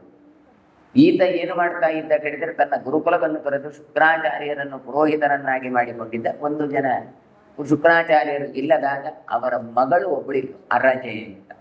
ಆಶ್ರಮದಲ್ಲಿ ಒಬ್ಬಳೇ ಇತ್ತು. ಅವಳು ಬಲಾತ್ಕಾರವಾಗಿ ರಾಜ ಮಾಡ್ತಾನೆ. ಇದರಿಂದಾಗಿ ಆಕೆ ಅಳ್ತಾ ಕೂತ್ಕೊಳ್ತಾರೆ. ಇದು ಪದ್ಮಪುರಾಣದಲ್ಲಿ ಎಲ್ಲ ಬಂದಿದೆ. ಈಕೆ ಏನು ಮಾಡ್ತಾರೆ ಕೇಳಿದ್ರೆ ಅಳ್ತಾ ಕೂತ್ಕೊಳ್ತಾನೆ. ರಾಜ ಆದದ್ರಿಂದ ಅದೆಲ್ಲ ಅರಗಿಸಿಕೊಂಡ ದಂಡಕ ತಾನು ವನವನ್ನು ತನ್ನ ನಗರವನ್ನು ಹೋಗ್ತಾನೆ. ಹೀಗೆ ಆ ಉಪವನದಲ್ಲಿ ಇರುವಂತಹ ರಜೆ ಅಳ್ತಾ ಕೂತಾಗ ಶುಕ್ರಾಚಾರ್ಯರು ಬರ್ತಾರೆ. ಬಂದು ಕೇಳುತ್ತಾರೆ, ಇದು ಮೈಲಿಗೆ ಆಗಿದ್ದೀನಿ ನೀನು ಅಂತ. ಸಿಟ್ಟುಕೊಂಡು ಶಾಪವನ್ನು ಕೊಟ್ಟು ಬಿಡ್ತಾರೆ. ಯಾರಿಂದಾಗಿ ಹೀಗಾಯಿತು ಅಂತ ಕೇಳುವಾಗ ನಮ್ಮ ರಾಜನಾದಂಥ ದಂಡಕನಿಂದ ಅಂತ ಗೊತ್ತಾಗಿಬಿಟ್ಟು ಅವರು ಶಾಪ ಕೊಡ್ತಾರೆ. 7 ದಿನ ಧೂಳಿನ ಮಳೆ ಬಂದು ಈ ನಗರ ಪೂರ್ತಿ ನಾಶ ಆಗಲಿ ಅಂತ. ಒಬ್ಬ ರಾಜ ಮಾಡಿದ ಒಂದು ಅಪರಾಧಕ್ಕೆ ಶಿಕ್ಷೆಯನ್ನು ಕೊಡ್ತಾಳೆ. ಅರಜೆ ತಾನು ಕಾಡಿನಲ್ಲಿ ಒಂದು ಸರೋವರದ ಕೈ ಕೂತ್ಕೊಂಡು ತನ್ನ ಪ್ರಾಯಶ್ಚಿತ್ತವನ್ನಾಗಿ ಆಕೆ ಅನುಷ್ಠಾನವನ್ನೆಲ್ಲ ಮಾಡುವ ವಿಚಾರಗಳನ್ನು ಪದ್ಮಪುರಾಣ ಕೊಡ್ತಾರೆ. ಅಂತೂ 7 ದಿನ ಧೂಳಿನ ಮಳೆ ಬಂತು, ಅಲ್ಲಿಗೆ ಮುಗಿಲಿಲ್ಲ. ಎಲ್ಲ ಪಟ್ಟಣ ಸರ್ವನಾಶ ಆಯಿತು. ಮುಂದೆ ಯಾರೂ ಇಲ್ಲದೇ ಇದ್ದದ್ರಿಂದ, ಧೂಳಿನ ಮಳೆಯೇ ಬಂದದ್ರಿಂದ ಎಲ್ಲ ಅಲ್ಲಿಂದ ಹೊರಟು ಹೋಗ್ತಾರೆ. ನಿರ್ಜನ ಪ್ರದೇಶ, ಅಲ್ಲಿ ಕಾಡು ಬೆಳಿಲಿಕ್ಕೆ ಆರಂಭ ಆಯಿತು. ಹೀಗೆ ದಂಡಕ ಚಕ್ರವರ್ತಿಯ ಒಂದು ಅನಾಚಾರದಿಂದಾಗಿ ನಾಡು ನಷ್ಟ ಆಗಿ ಕಾಡು ಉಳಿಯಿತು. ಅಂತಹ ಕಾಡು ಘೋರವಾದಾಗ ತಾಟಕಾದಿ ಆಸುರಿಯರು ಅಲ್ಲಿ ಪ್ರವೇಶವನ್ನು ಮಾಡ್ತಾರೆ. ಅವರು ಯಾಕೆ ಬಂದರು ಹೇಳಿದ ಋಷಿಗಳೆಲ್ಲ ನೋಡ್ತಾರೆ, ಈ ಸಿಟಿಯಲ್ಲಿ ಪೇಟೆಯಲ್ಲಿ ಧ್ಯಾನ ಮಾಡಲಿಕ್ಕೆ ಬರೋದಿಲ್ಲ. ಎಲ್ಲ ಜನ ಬಂದು ಅದು ಕೊಡಿ ಇದು ಕೊಡಿ ಅಂತ ಕಿರಿಕಿರಿ ಮಾಡ್ತಾರೆ. ಬೇಡ, ಕಾಡಿಗೆ ಹೋಗಿ ಯಾರೂ ಇಲ್ಲದಾಗ ಭಗವಂತನನ್ನು ಧ್ಯಾನ ಮಾಡುವ ಅಂತ ಹೋಗ್ತೀವಿ. ಹಾಗಾಗಿ ಋಷಿಮುನಿಗಳು ಅಲ್ಲಿ ಇರ್ತಾರೆ ಅಂತ ಆದಾಗ ರಕ್ಕಸರೂ ಕೂಡ ಅಲ್ಲಿ ಹೋಗ್ತಾ ಇದ್ರು. ಅವರನ್ನೆಲ್ಲ ತಿನ್ನಬೇಕು, ಅವರಿಗೆಲ್ಲ ಉಪದ್ರವ ಕೊಡಬೇಕು ಅಂತ ಹೀಗೆ ದಂಡಕಾರಣ್ಯ ಘೋರವಾಗಿತ್ತು. ಮತ್ತೆ ರಾಮದೇವರ ಹತ್ರ ಪ್ರಾರ್ಥನೆ ಮಾಡಿದಾಗ ರಾಮದೇವರು ಕಾಡಿಗೆ ಬಂದು ಅಲ್ಲಿದ್ದ ರಕ್ಕಸರನ್ನೆಲ್ಲ ನಾಶ ಮಾಡಿ ಅದನ್ನು ಒಳ್ಳೆ ಸುವ್ಯವಸ್ಥಿತವಾದಂತಹ ಒಂದು ಪಟ್ಟಣ ನಿರ್ಮಾಣಕ್ಕೆ ಕಾರಣ ಆಗಿಬಿಡ್ತಾರೆ. ಅದೇ ಈಗ ನಾವು ನೋಡುವಂಥ ಈ ಭೂಭಾಗ ಪ್ರದೇಶಗಳೆಲ್ಲ. ಮಂಥರೆಗೆ ಈ ರೀತಿಯಾದ ಒಂದು ಪ್ರಚೋದನೆಯನ್ನು ಕೊಟ್ಟು ತಾನು ಕಾಡಿಗೆ ಹೋಗುವಾಗಿ ಸಹಕರಿಸಿದವರು ಅಂತ ತಾನು ಹೇಳ್ತಾರೆ. ಎಂದೂ ಕೂಡ ರಾಮ ಮಂಥರೆಯನ್ನು ಬೈಯೋದಿಲ್ಲ. ತತ್ರ ಪ್ರವಿಷ್ಟ ಮಾತ್ರಾಸ್ತು ನರಸ್ ಪಾಪ ಪ್ರಮುಚ್ಯತೆ ಸಿದ್ಧಿಮ್ನಶ್ಚ ದಿವಯ್ಯಾಗ ಏಲ ವಾದ್ಯ ಭಾರತ. ಯಾರು ಈ ದಂಡಕಾರಣ್ಯವನ್ನು ಪ್ರವೇಶ ಮಾಡ್ತಾರೆ, ತತ್ರ ಪ್ರವಿಷ್ಟ ಮಾತ್ರಸ್ತು, ದಂಡಕಾರಣ್ಯಕ್ಕೆ ಬಂದ್ರೆ ಸಾಕಂತೆ ನರಹ ಪಾಪ ಚದೆ, ಮನುಷ್ಯರು ಪಾಪದಿಂದ ಬಿಡುಗಡೆ ಹೊಂದುತ್ತಾರೆ ಅಂತ ಹೇಳ್ತಾರೆ. ಹಾಗಾದ್ರೆ ಎಷ್ಟು ಪವಿತ್ರ ಈ ದಂಡಕಾರಣ್ಯ ಅಂತ ಆಲೋಚನೆ ಮಾಡಿ. ಯಾಕೆ ಕೇಳಿದ್ರೆ ಇದೇ ಪುರೂರವಸರ ಮಗೆ ಅದನ್ನು ಹೇಳ್ತಾರೆ. ಸುದ್ಯುಮ್ನಶ್ಚ ದಿವಯ್ಯಾತಃ ಏನ ವಾದ್ಯ ಭಾರತ ಅಂತ. ಸುದ್ಯುಮ್ನ ತಾನು ಸ್ವರ್ಗಕ್ಕೆ ಹೋಗುತ್ತಾನೆ ಈ ದಂಡಕಾರಣ್ಯವನ್ನು ಪ್ರವೇಶ ಮಾಡಿದ್ದು ಮಾತ್ರ ಅಲ್ಲ, ಇಲ್ಲಿಯೇ ಇಳೆಯನ್ನು ತಾನು ಇದ್ದಾಗ ಬುಧನನ್ನು ಪಡೆದು ಪುರೂರವಸ್ಥನನ್ನು ಪಡೆದದ್ದು. ಹಾಗಾದ್ರೆ ದಂಡಕಾರಣ್ಯ ಈ ಪ್ರದೇಶ ಇವತ್ತು ಬಹಳ ಪವಿತ್ರ ಅಂತ ಕೊಡ್ತಾರೆ. ಮಾನವೇಯೋ ಮಹಾರಾಜ ಪುಂಸೋ ಲಕ್ಷಣೇರಿಯದ ಧೃತಮಾನ್ಯ ಇಳೆಯೇವ ಸಿದ್ಧಿಮ್ನಶ್ಚಾದಿರಿಶ್ರುತಃ. ಹೀಗಾಗಿ ಸ್ತ್ರೀ ಪುರುಷರ ಲಕ್ಷಣವನ್ನು ಹೊಂದಿದ ಯಾವ ಈ ಸುದ್ಯುಮ್ನ ಇದ್ದಾನೆ ಅಥವಾ ಇಳೆ ಇದ್ದಾನೆ, ಆತ ಅತ್ಯಂತ ಪ್ರಸಿದ್ಧನಾಗಿ ಭೂಮಿಯಲ್ಲಿ ತಾನು ಕೀರ್ತಿವಂತನಾಗಿ ಬೆಳೀತಾನೆ. ಯಾಕೆ? ಇದೇ ದಂಡಕಾರಣ್ಯದಲ್ಲಿ ಇದ್ದದ್ರಿಂದ ಅಂತ ಕೊಡ್ತಾರೆ. ನರಿಷ್ಯತ ಶತಂ ಪುತ್ರ ನಾಭಾಗಸ್ಯ ಭಾರತ ಅಂಬರೀಷೋ ಭವತ್ಪುತ್ರ ಪಾರ್ಥಿವರ್ಷಭಸತ್ತಮಃ. ಇನ್ನು ನರಿಷ್ಯಂತ ಅಂತ ಒಬ್ಬ ರಾಜ. ಆ ರಾಜನಿಂದ 100 ಮಕ್ಕಳು ಹುಟ್ಟಿಕೊಳ್ಳುತ್ತಾರೆ ಅಂತ ಕೊಡ್ತಾರೆ. ಅದರಲ್ಲಿ ಅಂಬರೀಷ ಅಭವತ್ ಪುತ್ರ, ಒಬ್ಬ ಅಂಬರೀಷ ಅಂತ. ಅವನು ಎಲ್ಲಿಂದ ಬಂದವ ಹೇಳಿದ್ರೆ ನಾಭಾಗನಿಂದ ತಾನು ಹುಟ್ಟಿಕೊಂಡವ ಅಂತ ಕೊಡ್ತಾರೆ. ಹೀಗೆ ಆ ವಂಶದಲ್ಲಿ ಬಂದವರ ಒಬ್ಬೊಬ್ಬರ ಚರಿತ್ರೆಯಲ್ಲಿ ಕೊಡ್ತಾರೆ. ದೃಷ್ಟೋಸ್ತು ದಾರ್ಶನಿಕಂ ಕ್ಷತ್ರಂ ದೃಷ್ಟಂ ಬಭೂವ ಕ್ಷತ್ಯತು ಕಾರುಷ ಕ್ಷತ್ರಿಯ ಯುದ್ಧಧರ್ಮದ. ಇನ್ನೊಬ್ಬ ದೃಷ್ಟ ಅಂತ ಇದ್ದಾನೆ. ಅವನು ಹೇಗೆ ಹೇಳಿದ್ರೆ ರಣಭಯಂಕರನಾದಂತ ಒಬ್ಬ ಮಗನನ್ನು ಪಡಿತಾನೆ. ಅವನೇ ದಾರ್ಶನಿಕ ಅಂತ ಕೊಡ್ತಾರೆ. ರಣದೃಷ್ಟಂ ಅಂತ ಕೊಡ್ತಾರೆ. ಅಂದ್ರೆ ಯುದ್ಧ ಮಾಡುವಲ್ಲಿ ಅತ್ಯಂತ ತಾನು ನಿಪುಣನಾದವ, ಯುದ್ಧವನ್ನೆಲ್ಲ ಎದುರಿಸ್ತಾ ಇದ್ದ. ಯುದ್ಧ ಮದದಿಂದ ಆತ ಏನು ಕೇಳಿದ್ರೆ ಬಹಳ ಅಹಂಕಾರಿಯಾಗಿದ್ದ ಅಂತ ಹೇಳ್ತಾರೆ. ಕರುಷತ್ಯತು ಕಾರುಷ ಕ್ಷತ್ರಿಯ ಯುದ್ಧ ಧರ್ಮದ. ದುರಹಂಕಾರಿಗಳ ಕ್ಷತ್ರಿಯರನ್ನ ಅವರು ಯಾರು ಕೇಳಿದ್ರೆ ಕಾರುಷರು ಅಂತ. ಅವರನ್ನೆಲ್ಲ ತಾನು ವಿರೋಧಿಸಿದವ ಈತ ಅಂತ ಕೊಡ್ತಾರೆ. ಕಾರುಷರಿದ್ರೆ ಕರುಷನ ಮಕ್ಕಳು ಅಂತ ಕೊಡ್ತಾರೆ. ಸಹಸ್ರಂ ಕ್ಷತ್ರಿಯಗಣೋ ವಿಕ್ರಾಂತ ಸಂಬಭೂವ ನಾಭಾಗಷ್ಟಪುತ್ರಾಶ್ಚ ಕ್ಷತ್ರಿಯ ವೈಶ್ಯತಾಂಗತಃ. 1000 ಕ್ಷತ್ರಿಯ ಗುಣವುಳ್ಳಂತಹ ಪರಾಕ್ರಮಿಯಾದಂತ ಜನರು ಅಲ್ಲಿಂದ ಹುಟ್ಟಿಕೊಂಡು, ಎಲ್ಲಿಂದ ಹೇಳಿದ್ರೆ ಕರುಷನ ಇಲ್ಲಿಂದ ಹುಟ್ಟಿಕೊಂಡ್ರು ಅಂತ ಕೊಡ್ತಾರೆ. ಇನ್ನು ನಾಭಾಗರಿಷ್ಟಪುತ್ರಾಶ್ಚ ಕ್ಷತ್ರಿಯ ವೈಶ್ಯತಾಂಗತಃ. ನಾಭಾಗ ಎನ್ನುವವನಿಗೆ ಕ್ಷತ್ರಗುಣದವರು ಹುಟ್ಟಿಕೊಂಡು ಕೂಡ ಮುಂದೆ ವೈಶ್ಯ ಧರ್ಮವನ್ನು ಪಡೆದವರು ಅಂತ ಕೊಡ್ತಾರೆ. ನಾಭಾಗರಿಷ್ಟಪುತ್ರಾಶ್ಚ ಕ್ಷತ್ರಿಯ ಪರಂತು ವೈಶ್ಯತಾಂಗತಃ. ಅವರು ವ್ಯಾಪಾರದಲ್ಲಿ ತೊಡಗುವವರಾದರು ಅಂತ ಕೊಡ್ತಾರೆ. ಬ್ರಾಂಶೋ ರೇಖೋ ಅಭವತ್ ಪುತ್ರ ಶರ್ಯಾತಿರಿಶ್ರುತಃ ಹರಿಷ್ಯಂತಸ್ಯ ದಾಯಾನೋ ರಾಜಾ ದಂಡಕರೋಧನಃ ಶಯ್ಯಾತೀರ್ ಮಿಥುನಂ ಚಾಸೀರ್ ದಾನಕೋ ನಾಮ ಪಾರ್ಥಿವಃ. ಪ್ರಾಂಶು ಅಂತ ಒಬ್ಬ ಮಗ ಇದ್ದರ, ಅದರಲ್ಲಿ ಅವನು ಶರ್ಯಾತಿ ಅಂತ ಪ್ರಸಿದ್ಧ ಹೊಂದಿದ ಅಂತ ಹೇಳ್ತಾರೆ. ಪ್ರಾಂಶುವಿಗೆ ಒಬ್ಬ ಮಗ, ಅವನೇ ಶರ್ಯಾತಿ ಅಂತ.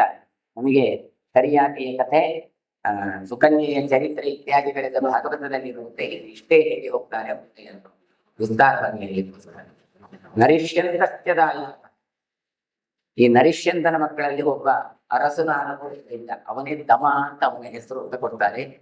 ಇನ್ನು ಶರಿಯಾತಿ ಆನರ್ಧರಾಜನನ್ನು ಮಗನನ್ನಾಗಿ ಪಡೆದ, ಅಂದರೆ ಶರಿಯಾತಿಗೆ ಇನ್ನೊಬ್ಬ ಮಗ ಹುಟ್ಟಿಕೊಳ್ತಾನೆ, ಅವನೇ ಆನರ್ಧ ಅಂತ. ಪುತ್ರ ಕನ್ಯಾ ಸುಕನ್ಯಾ ಸಾ ಪತ್ನಿ ಚಿಮನಸ್ಯ ಅನರ್ಥಸ್ಯ ದಾಯಾನು ರೇವು ನಾಮ ಮಹದ್ಯುತಿ. ಹಾಗೆ ನಿಮ್ಮ ಮಗಳನ್ನು ಪಡೆದಿದ್ದ ಶರಿಯಾತಿ, ಅವಳೇ ಸುಕನ್ಯೆ ಅಂತ ಹೆಸರು. ಶವನನಿಗೆ ಹೀಗೆ ಪತ್ನಿಯಾಗಿದ್ದವಳು ಆನಂದನ ಮಗನೇ ಮಹಾಕಾಂತಿ ಸಂಪನ್ನನಾದ ರೇವ ಅಂತ ರೇವನ ಚರಿತ್ರೆಯನ್ನು ಮುಂದೆ ಹೇಳುತ್ತಾರೆ. ಸುಕನ್ಯೆಯ ಚರಿತ್ರೆಯೂ ಕೂಡ ಹಿಂದೆ ಬಂದಿತ್ತು. ಕಾಡಿಗೆ ಹೋದಾಗ, ಬೇಟೆಗೆ ಹೋಗುವಾಗ ತನ್ನ ಒಟ್ಟಿಗೆ ತಂದೆಯೊಟ್ಟಿಗೆ ತಾನು ತೆರಳುತ್ತಾಳೆ. ಅಲ್ಲಿ ಒಂದು ಹುತ್ತದಲ್ಲಿ ಏನೋ ಒಂದು ಹೊಳಿತಾ ಇರುವುದಕ್ಕೆ ತನ್ನ ಕಡ್ಡಿಯಿಂದ ಚುಚ್ಚಿ ನೋಡಿದಾಗ ಒಳಗೆ ರಕ್ತ ಬರ್ತದೆ, ಸುಮ್ಮನೆ ಆಗಿಬಿಡ್ತಾಳೆ. ಕೊನೆಗೆ ಊರಿನಲ್ಲಿದ್ದವರಿಗೆಲ್ಲೂ ಮನಮೂತ್ರಾದಿಗಳು ಬರದೇ ಇದ್ದಾಗ ಜ್ಯೋತಿಷ್ಕರ ಬಳಿಗೆ ಹೋಗಿ ಕೇಳುವಾಗ ಹೇಳ್ತಾರೆ, ಇಲ್ಲ, ಯಾವುದೋ ಬ್ರಾಹ್ಮಣನಿಗೆ ಅನಾಹುತ ಆಗಿದೆ, ಉಪದ್ರವ ಕೊಟ್ಟಿದ್ದೀರಿ ಅಂತ ವಿಚಾರ ಮಾಡಿದಾಗ ಗೊತ್ತಾಯ್ತು. ಮತ್ತೆ ಹುತ್ತವನ್ನು ಅಗಿಸಿ ನೋಡಿದ್ರೆ ಒಳಗಿರುವಂತವನು ಶವನ ಋಷಿಯಾಗಿದ್ದ. ಕಣ್ಣಿಲ್ಲದ ತನಗೆ ತಾನೇ ಕಣ್ಣಾಗಿರುತ್ತೇನೆ ಅಂತ ಸುಕನ್ಯೆ ತಾನು ಮದುವೆ ಆಗ್ತಾಳೆ. ಮುಂದೆ ವೃದ್ಧನ ಸೇವೆಯನ್ನು ಮಾಡ್ತಾಳೆ. ಬಹಳ ಸಂತುಷ್ಟರಾದ ಶವನರು ತನ್ನ ಪತ್ನಿಗೆ ದೇಹ ಸುಖವನ್ನು ನಾನು ಕೊಡಬೇಕು ಅಂತ ಬಯಸಿ ಅಶ್ವಿನಿ ದೇವತೆಗಳನ್ನು ಪಡೆದು ತಾನು ಬರೆದು ಔಷಧವನ್ನು ಸ್ವೀಕಾರ ಮಾಡಿ ಆ ಸರೋವರದಲ್ಲಿ ನಿಂತು ಎದ್ದು ಬಂದಾಗ ಇಬ್ಬರು ಯುವಕರಾಗಿ ಬಿಡುತ್ತಾರೆ. ಆ ಕೊಟ್ಟಂತಹ ಔಷಧವೇ ಶ್ಯವನ್ಪ್ರಾಶ್ ಅಂತ ಪ್ರಸಿದ್ಧ ಆಗಿರುವಂಥದ್ದು. ಅದರಲ್ಲಿ ನೆಲ್ಲಿಕಾಯಿಯ ಪುಸ್ತಕಗಳೆಲ್ಲ ಇದ್ದು, ವಯಸ್ಥಾಪನ ಗುಣಗಳೆಲ್ಲ ಇತ್ತು. ಹೀಗೆ ತಾನು ಔಷಧ ಸೇವನೆ ಮಂತ್ರ ಸಾಮರ್ಥ್ಯದಿಂದ ಯೌವನತ್ವವನ್ನು ಬೆಳೆದು ಮತ್ತೆ ಈ ಸುಕನ್ಯೆಗೆ ಅನುಗ್ರಹ ಮಾಡಿಕೊಂಡು ಶ್ಯವನರು ಅಂತ ಕೊಡ್ತಾರೆ.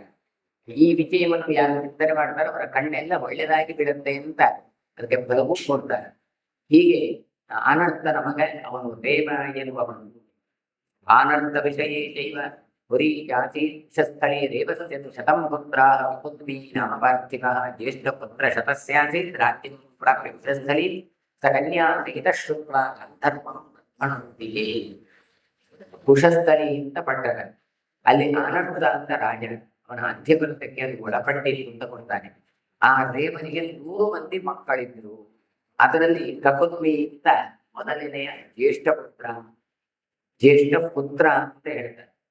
ಆಮೇಲೆ ಕುಶಸ್ಥಳಿ ರಾಜ್ಯಭಾರ ಎತ್ತಾ ಇದ್ದ.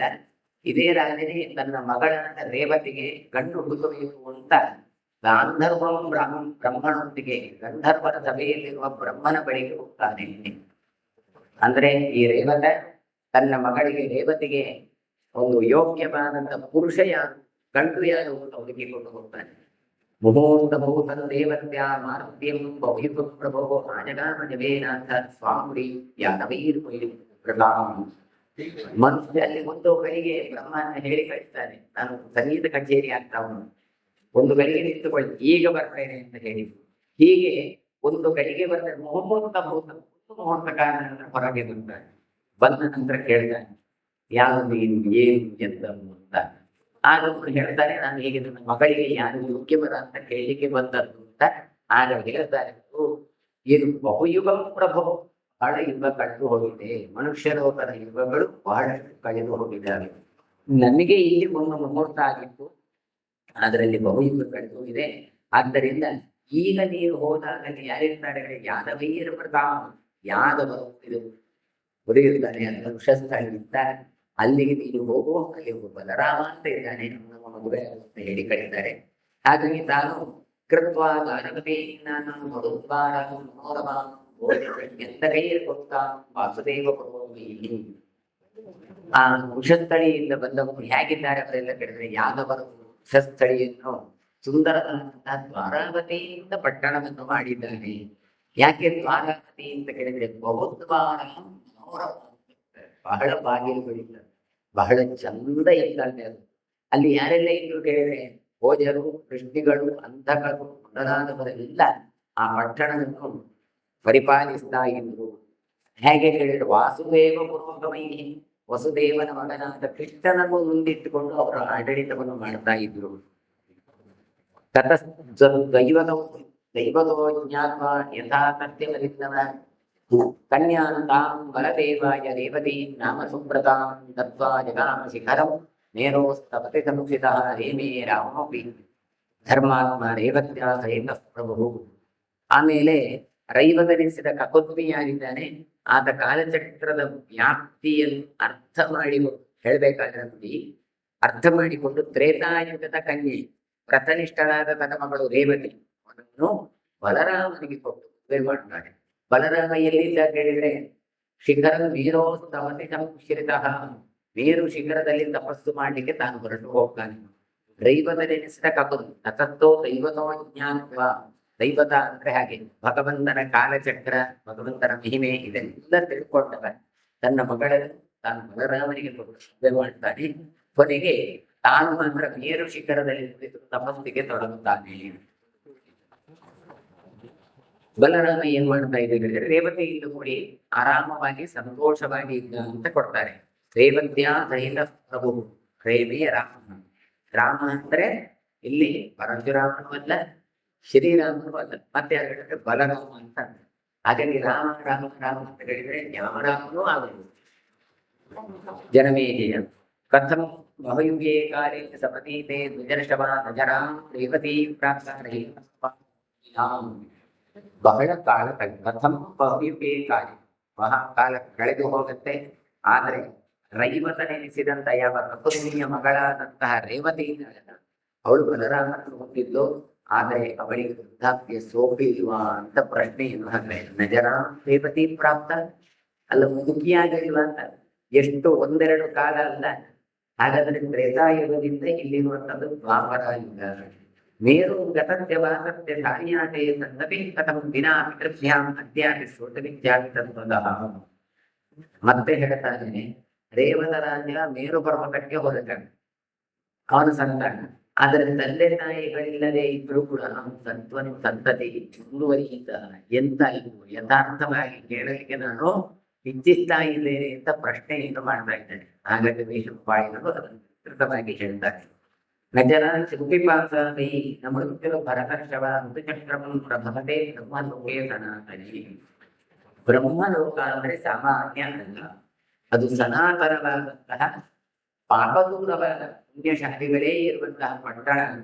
ಹಾಗಾಗಿ ಅಲ್ಲಿ ನಮಗೆ ವೃದ್ಧಾಪ್ಯ ಬರೋದಿಲ್ಲ, ಹಸಿವು ಬಾಯಾರಿಕೆ ಯಾವತ್ತೂ ಆಗೋದಿಲ್ಲ ಅಂತ ಕೊಡ್ತಾ ಇದ್ದಾರೆ.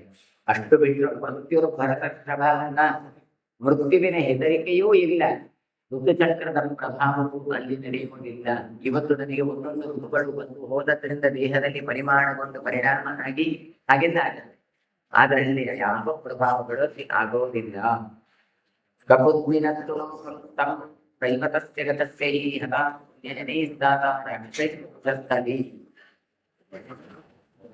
ಮುಂದೆ ರೇವತನ ಮಗಳು ಅಂದ್ರೆ ರೇವತನ ತನ್ನ ಮಗಳಿಗೆ ತೆಗೆದುಕೊಂಡು ಬ್ರಹ್ಮಲೋಕಕ್ಕೆ ಹೋದಾಗ ಕುಶಸ್ಥಲಿ ಏನಾಯಿತು, ಅವರ ವಂಶ ಹೇಗೆ ಬೆಳೆಯುವುದು ಪ್ರಶ್ನೆ ಉಂಟಾಗ ಹತಾ ಪುಣ್ಯಜನೇ ಸ್ಥಾಪ. ಕುಶಸ್ಥಲಿ ಪಟ್ಟಣ ಎನ್ನುವಂಥದ್ದು ರಕ್ಕಸರಿಂದ ನಾಶ ಹೊಂದಿದ್ದು, ಪುಣ್ಯ ಜನರು ಅಂದ್ರೆ ರಕ್ಕಸರು ಅಂತ ಅರ್ಥ. ಹಾಗಾಗಿ ಅಂತ ರಕ್ಕಸರಿಂದ ನಾಶ ಹೊಂದಿದ್ದು. ಸಸ್ಯ ಭ್ರಾತೃಶತಂ ಸ್ವಾಮಿ ಧಾರ್ಮಿಕಸ್ಯ ಮಹಾತ್ಮನಃ ತನ್ಮಧ್ಯಮಂ. ದೇವರಾಜನಿಗೆ 100 ಮಂದಿ ಸಹೋದರರಿಂದ ಅಂತ ಕೊಡ್ತಾರೆ. ಆದ್ರೆ ಇವೆಲ್ಲ ರಾಕ್ಷಸರಿಂದ ನಾಶ ಆಗ್ತಾರೆ ಅಂತ ಹೇಳಿ ಹೆದರಿ ರಕ್ಕಸರು ಬಂದಾಗ ದಿಕ್ಕು ದಿಕ್ಕಿಗಳಿಗೆ ಓಡಿ ಹೋದ್ರು ಅಂತ ಕೊಡ್ತಾರೆ. ಹಾಗಾಗಿ ಇವರ ವಂಶ ಎನ್ನುವಂಥದ್ದು ದೂರ ದೂರ ಆಯಿತು. ವಿಧೃತಸ್ಯ ಚ ರಾಜೇಂದ್ರ ತಸ್ಯ ಭ್ರಾತೃಶತಸ್ಯ ವೈ ತೇಷಾಂ ತುತೆ ಭಯಾಕ್ರಾಂತಾಃ ಕ್ಷತ್ರಿಯಾನ್ ತತ್ರ ತತ್ರ ಅನ್ಮಮಾಯ ಸುಮಹಂ ತತ್ರ ತತ್ರ ವಿಷಾಂಪತೆ ತೇಷಾಂ ಏತೆ ಮಹಾರಾಜ ಕ್ಷಾರ್ಯಾತ ಇತಿ ವಿಶ್ರುತಾಃ. ಆ 100 ಜನ ಎಲ್ಲೆಲ್ಲಿ ಹೋಗಿ ಅಡಗಿಕೊಂಡ್ರು. ವಿಧೃತಸ್ಯ ತು ರಾಜೇಂದ್ರ ಹೆದರಿಕೊಂಡು ಓಡಿ ಹೋಗಿದ್ದಾರೆ. ಎಲ್ಲೆಲ್ಲೋ ಇದ್ದುಕೊಂಡು ಯಾರ್ಯಾರ್ದೋ ಆಶ್ರಯನೆಲ್ಲ ಪಡ್ಕೊಂಡಿದ್ದಾರೆ. ಹಾಗಾಗಿ ಏನಂತಂದ್ರೆ ಅವರ ವಂಶ ಇರುವಂಥದ್ದು ಬೆಳಿಲಿಕ್ಕೆ ಆರಂಭ ಆಯಿತು. ಅವರಿಗೆ ಏನು ಹೆಸರು, ಶಾರ್ಯಾತಲೇ ಹೆಸರು. ಹಾಗಾಗಿ ಅವರ ವಂಶ ಬಹಳ ವಿಸ್ತಾರ ಆಯಿತು ಅಂತ ಕೊಡ್ತಾರೆ. ಇಲ್ಲದ್ರೆ ಒಂದೇ ಪ್ರದೇಶದಲ್ಲಿ ಇರಬಹುದಿತ್ತು, ಆದ್ರೆ ಇವರು 100 ಕಡೆಗೆ ದಿಕ್ಕಿಗಳಿಗೆ ಓಡಿದ್ದಾರೆ. ಹಾಗಾಗಿ ಅದು ಆ ರೀತಿಯಾಗಿ ವಿಸ್ತೃತವಾಯಿತು. ಶಾರ್ಯಾತ ಇತಿ ವಿಶ್ರುತಾಃ. ಕ್ಷತ್ರಿಯಾಃ ಭರತಶ್ರೇಷ್ಠ ದಿಕ್ಕು ಧರ್ಮಾಸು ಧಾರ್ಮಿಕಾಃ ಧರ್ಮಶತ್ ಪರ್ವತಗಣಾಃ ಪ್ರವಿಷ್ಟ ಪುರನಂದನ. ಈ ಶಾರ್ಯಾತರೆಲ್ಲ ಧಾರ್ಮಿಕರಾಗಿದ್ದರು. ಹಾಗಾಗಿ ಎಲ್ಲಾ ದಿಕ್ಕುಗಳಲ್ಲಿ ಹೋಗಿ ಎಲ್ಲಿ ಆಶ್ರಯವನ್ನು ಪಡ್ಕೊಂಡು ಹೇಳಿದ್ರೆ ಪರ್ವತ ಅಂತ ಹೇಳ್ತಾರೆ. ಪರ್ವತಗಳನ್ನು ಪ್ರವಿಷ್ಟಾ, ಪರ್ವತಗಳನ್ನು ಹೋಗಿ ಅಲ್ಲಿದ್ದಂತಹ ಗುಹೆಗಳಲ್ಲಿ ಗವಿಗಳಲ್ಲಿ ನಿಂತು ತಾವು ನಮ್ಮ ವಂಶವನ್ನು ವಿಸ್ತಾರ ಮಾಡ್ತಾರೆ. ನಾಭಾಗನಿಷ್ಠಯೋ ಪುತ್ರೌ ವೈಶ್ಯೌ ಬ್ರಾಹ್ಮಣತಾಗತೌ ಕರೋಷಸ್ಯತು ಕಾರುಷಾ ಕ್ಷತ್ರಿಯಾ ಯುದ್ಧ ಧರ್ಮದಾಹ. ಇನ್ನು ಕರೋಷನ ಮಕ್ಕಳೇ ಅವರು ಕಾರುಷರು ಅಂತ ಪ್ರಸಿದ್ಧರಾಗ. ನಾಭಾಗ ಮತ್ತೆ ನಿಷ್ಠನ ಮಕ್ಕಳು ವೈಶ್ಯ ವೃತ್ತಿಯನ್ನು ಪಡೆದರು ಅಂತ ಕೊಟ್ಟರು. ಕಾಲಕ್ರಮದಲ್ಲಿ ಸಂಸ್ಕಾರದಿಂದ ಇವರು ಬ್ರಾಹ್ಮಣ್ಯವನ್ನು ಪಡಿತಾನೆ ಅಂತ ಕೊಡ್ತಾನೆ. ಬ್ರಾಹ್ಮಣತಾಂಗತವು ಮುಂದೆ ಕರುಷನ ಮಕ್ಕಳು ಕಾರುಷರಾದರು ಅಂತ ಹೀಗೆ ವಂಶ ಎನ್ನುವಂಥದ್ದು ಹೇಗೆ ವಿಸ್ತೃತ ಆಯಿತು ಅಂತ ಕೊಡ್ತಾರೆ. ವೃಷದ್ರೋ ಹಿಂಸಯಿತ್ವಾದೋರ್ತಾಂ ಜನಮೇಯ ಶಾಪಾದಿಕ್ಷುದ್ರತ್ವ ಮಾಪನ್ನೋ ನವೈತೆ ಪರಿಕೀರ್ತಿದಾ ವೈವಸ್ವತಸ್ಯ ತನಯಾ ಮನೋರ್ವೈ ಭರತರ್ಷಭ. ಇನ್ನು ವೃಷಧ್ರ ಅಂತ ಒಬ್ಬ ಮಗ, ಅಂದ್ರೆ ಮನುವಿನ ಮಗ. ಇವ ಏನು ಮಾಡ್ತಾನೆ ಕೇಳಿದ್ರೆ ವಶಿಷ್ಠರ ದನಗಳನ್ನು ತಾನು ಕಾಯ್ತಾ ಇದ್ದ. ಒಂದು ಸಲ ಏನಾಗುತ್ತೆ, ಅವುಗಳಿಗೆ ಹಿಂಸೆಯನ್ನು ಕೊಡುವಂತ ಪರಿಸ್ಥಿತಿ ಬಂತು. ಹಾಗಾಗಿ ತಾನು ಶೂದ್ರನಾಗಿ ಬಿಡ್ತಾನೆ. ಹೀಗೆ ವೈವತ್ವದ ಮುಂದಿನ 9 ಜನರ ಕಥೆಯನ್ನು ನಿನಗೆ ಹೇಳಿದ್ದೇನೆ ಅಂತ ಸಂಕ್ಷೇಪವಾಗಿ ಇದ್ದಾರೆ. ಭಾಗವತದಲ್ಲಿ ಎಲ್ಲ ಬಂದಿದೆ. ವೃಷಧ್ರ ರಾಜ ತಾನು ಗುರುಸೇವೆಯನ್ನು ಮಾಡುವುದಕ್ಕೋಸ್ಕರ ವಶಿಷ್ಠ ರಾಜನ ಹತ್ರ ಹೋಗ್ತಾನೆ. ವಶಿಷ್ಠರು ಅವನಿಗೆ ದನವನ್ನು ನೀನು ಸಾಕಬೇಕು ಅಂತ, ಯಾವತ್ತು ಗುರುಕುಲದಲ್ಲಿ ಬಂದ್ರೆ ಮತ್ತು ದನವನ್ನು ಕಾಯಬೇಕು ನೀನು ಅಂತ ಕೊಡ್ತಾನೆ. ನಮಗೆ ದನ ಮೇಯಿಸುವುದು ಹೇಳಿದ್ರೆ ಬಹಳ ಸುಲಭದ ಕೆಲಸ ಅಂತ ತಿಳ್ಕೊಂಡ್ರೆ ಅದು ಬಹಳ ಕಠಿಣವಾದ ಕೆಲಸ. ಒಂದು ದನ ಆ ಕಡೆ ಹೋಗ್ತದೆ, ಇನ್ನೊಂದು ದನ ಈ ಕಡೆ ಹೋಗ್ತದೆ. ಅವುಗಳನ್ನು ಮೇಯಿಸ್ತಾನೆ ಕೇಳಿದ್ರೆ ಅವನು ಚಂಚಲವಾಗಿರುವ ಮನಸ್ಸನ್ನು ತನ್ನ ಹತೋಟಿಗೆ ತರ್ತಾನೆ ಅಂತ ಅರ್ಥ. ಹಾಗಾಗಿ ಅಂತ ಒಂದು ಟಾಸ್ಕ್ ಹಿಂದೆ ಕೊಡ್ತಾ ಇದ್ರು. ಒಂದು ದಿನ ಯಾವತ್ತೂ ನೋಡಿದ್ರು ಕೂಡ ಹಟ್ಟಿಯಿಂದ ಒಂದೊಂದೇ ದನಗಳು ಮಾಯಕ್ಕಾಗ್ತಾ ಇತ್ತು. ಯಾವುದೋ ಒಂದು ಹುಲಿ ಬಂದು ಅದನ್ನು ತಿಂತಾ ಇತ್ತು. ಹಾಗಾಗಿ ರಾತ್ರಿ ತಾನು ಕತ್ತಲಲ್ಲಿ ನಿಂತಾಗ ಹುಲಿ ಬಂದಾಗ ಹುಲಿಗೆ ಅಂತ ಕತ್ತಿಯನ್ನು ಬೀಸ್ತಾನೆ. ಅದು ತಪ್ಪಿ ಒಂದು ದನವಕ್ಕೆ ಅದು ಸಾಗಂತೆ, ದನ ಸತ್ತು ಹೋಗುತ್ತೆ. ಎಲ್ಲ ಮುಬ್ಬೆ ಹೊಡಿತಾರೆ, ನೀನು ದನವನ್ನು ಕೊಂದವ ಅಂತ. ಗುರುಗಳು ಕೂಡ ಸಿಟ್ಟು ಬಂದು ಬಿಡುತ್ತೆ, ದನವನ್ನು ಕೊಂದಿದ್ದೀವಿ ನೀನು ಅಂತ. ಹಾಗಾಗಿ ನೀನು ಶೂದ್ರನಾಗು ಅಂತ ಶಾಪವನ್ನು ಕೊಡ್ತಾರೆ. ಮುಂದೆ ನಾನು ಬಹಿಷ್ಕೃತನಾಗಿ ಕಾಡಿಗೆ ತೆರಳಿ ಆ ಕಾಡಿನಲ್ಲಿ ತಪಸ್ಸನ್ನು ಮಾಡಿ ಭಗವಂತನನ್ನು ಮೆಚ್ಚಿಸಿ ಒಂದು ತರ ಮತ್ತೊಂದು ಹುಲಿ ದನವನ್ನು ತಿನ್ನಲಿಕ್ಕೆ ಬಂದಾಗ ಆ ದನವನ್ನು ರಕ್ಷಣೆ ಮಾಡುವ ಮೂಲಕ ತನ್ನದೇ ದೇಹವನ್ನು ತ್ಯಾಗ ಮಾಡಿಕೊಂಡು ತಾನು ಮೋಕ್ಷಕ್ಕೆ ತಾನು ಹೋಗ್ತಾನೆ. ಗೋ ಸೇವೆಯನ್ನು ಮಾಡಿದಾಗ ಸಕಲ ಪಾಪಗಳು ದೂರವಾಗಿ ಮೋಕ್ಷಕ್ಕೆ ಹೋಗ್ಲಿಕ್ಕೆ ಬರ್ತದೆ ಎನ್ನುವ ಚರಿತ್ರೆಯನ್ನು ಕೊಡ್ತಾರೆ. ಹೀಗೆ ಈ ಮುಂದೆಲ್ಲ ಚರಿತ್ರೆಗಳನ್ನೆಲ್ಲ ವಿಸ್ತಾರವಾಗಿ ಅಲ್ಲಿ ಹೇಳಿದ್ರೆ ಇಲ್ಲಿ ಸಂಕ್ಷೇಪವಾಗಿ ಹೇಳಿ 9 ಜನ ಮಕ್ಕಳ ಕಥೆಯನ್ನು ಮುಗಿಸ್ತಾರೆ. ಶುಭತತ್ವಮನೋಕ್ತಾತ ಇಕ್ಷುರಭರಭಸುತಃ ತಸ್ಯ ಪುತ್ರಶತಂ ತ್ವಾಸೇ ದೀಕ್ಷಾಪೂರ್ ಭೂರಿ ದಕ್ಷಿಣಂ. ಮನು ತಾನು ಸೀರುವಾಗ ಹುಟ್ಟಿಕೊಂಡವನೇ ಇಕ್ಷ್ವಾಕು ಅಂತ ಮೊದಲ ಮಗು ಅಂತ ಕೊಡ್ತಾರೆ. ಆ ಇಕ್ಷ್ವಾಕುವಿಗೆ ಬಹಳ ಸಂಪತ್ತುಳ್ಳಂತಹ ಬಹಳ ಮಕ್ಕಳಿದ್ರು. 3 ಮಂದಿ ಮಕ್ಕಳು, ಪುತ್ರ ಶತಂ 3 ಮಕ್ಕಳು ಹುಟ್ಟಿಕೊಳ್ತಾರೆ ಅಂತ ವಂಶವನ್ನು ಹೇಳ್ತಾರೆ. ತೇಷಾಂ ವಿಕುಕ್ಷಿರ್ ಜ್ಯೇಷ್ಠಸ್ತು ವಿಕ್ಷಿಪ್ಷಿತ್ವಾನ್ ವ್ಯಯೋಧತಾಂ ಪ್ರಾಪ್ತ ಪರಮಧರ್ಮಜ್ಞ ಸೋಯೋ ಸಹ ಅಯೋಧ್ಯಾಧಿಪತಿ ಪ್ರಭು. ಅದರಲ್ಲಿ ವಿಕುಕ್ಷಿ ಅಂತ ಮೊದಲನೆಯವ. ಹಾಗಾಗಿ ಇಕ್ಷ್ವಾಕುವಿನ 3 ಮಕ್ಕಳಲ್ಲಿ ಮೊದಲನೇವನು ವಿಕುಕ್ಷಿ ಅಂತ. ಅವನು ಕುಕ್ಷಿ ರಹಿತನಾಗಿದ್ದ ಅಂತ, ಹೊಟ್ಟೆಯೇ ಇರಲಿಲ್ಲ ಅವನಿಗೆ ಅಂತ. ಹಾಗಾಗಿ ಇವನಿಗೆ ಯಾರೂ ಕೂಡ ಎದುರಾಳಿರಲಿಲ್ಲ ಅಂತ ಕೊಡ್ತಾರೆ. ಏನು ಹೊಟ್ಟೆ ಇರಲಿಲ್ಲ ಅಂತ ಹೇಳಿದ್ರೆ ವಿಕುಕ್ಷಿತ್ವ ಅಯೋಧ್ಯ ಅಂದ್ರೆ ಹೊಟ್ಟೆ ದೊಡ್ಡದಿದ್ರೆ ಯುದ್ಧ ಎಲ್ಲ ಮಾಡ್ಲಿಕ್ಕೆ ಆಗೋದಿಲ್ಲ, ಬಾಡಿ ಫಿಟ್ನೆಸ್ ಇಲ್ಲ ಅಂತ ಅರ್ಥ. ಇದು ಅವನಿಗೆ ಹೊಟ್ಟೆಯೇ ಇಲ್ಲ ಅಂದ್ರೆ ಏನು, ಅಷ್ಟು ಆಕ್ಟಿವ್ ಆಗಿದ್ದ ಅಂತ ಅರ್ಥ. ಹಾಗಾಗಿ ವಿಕುಕ್ಷಿಯಿಂದ ಕರಿತಾ ಇದ್ರು ಅಂತ ಕೊಡ್ತಾ ಇದ್ರು. ಆತ ಪರಮಧರ್ಮಜ್ಞನಾಗಿ ಅಯೋಧ್ಯಾಧಿಪತಿ, ಅಯೋಧ್ಯೆಯ ಅಧಿಪತಿಯಾಗಿ ಉಳಿದುಕೊಳ್ತಾನೆ. ಶಕುನಿ ಪ್ರಮುಖಾಸ್ತತ್ಯ.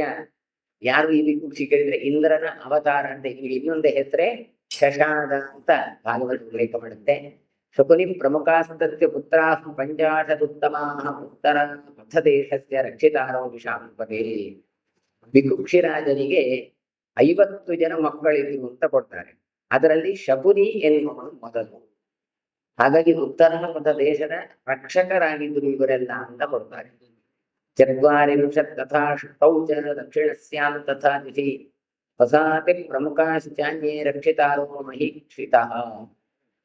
ವಿಕುಕ್ಷಿ 100 ಜನ 50 ಮಕ್ಕಳು ಅವನಿಗೆ ಅಂತ ಹೇಳ್ತಾರೆ. ಯಾರು ಕೇಳಿದ್ರೆ ವಸಾತಿ ವಿಕುಕ್ಷಿದೆಲ್ಲ 48 ಜನ ಮಕ್ಕಳು ಅಂತ ಕೊಡ್ತಾರೆ.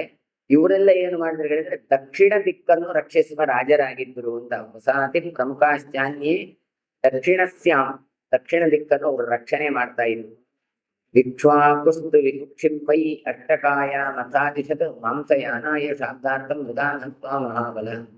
ಇಕ್ಷ್ವಾಕು ಒಂದು ಬಾರಿ ಈ ವಿಕುಕ್ಷಿಯನ್ನು ಕರೀತಾರೆ.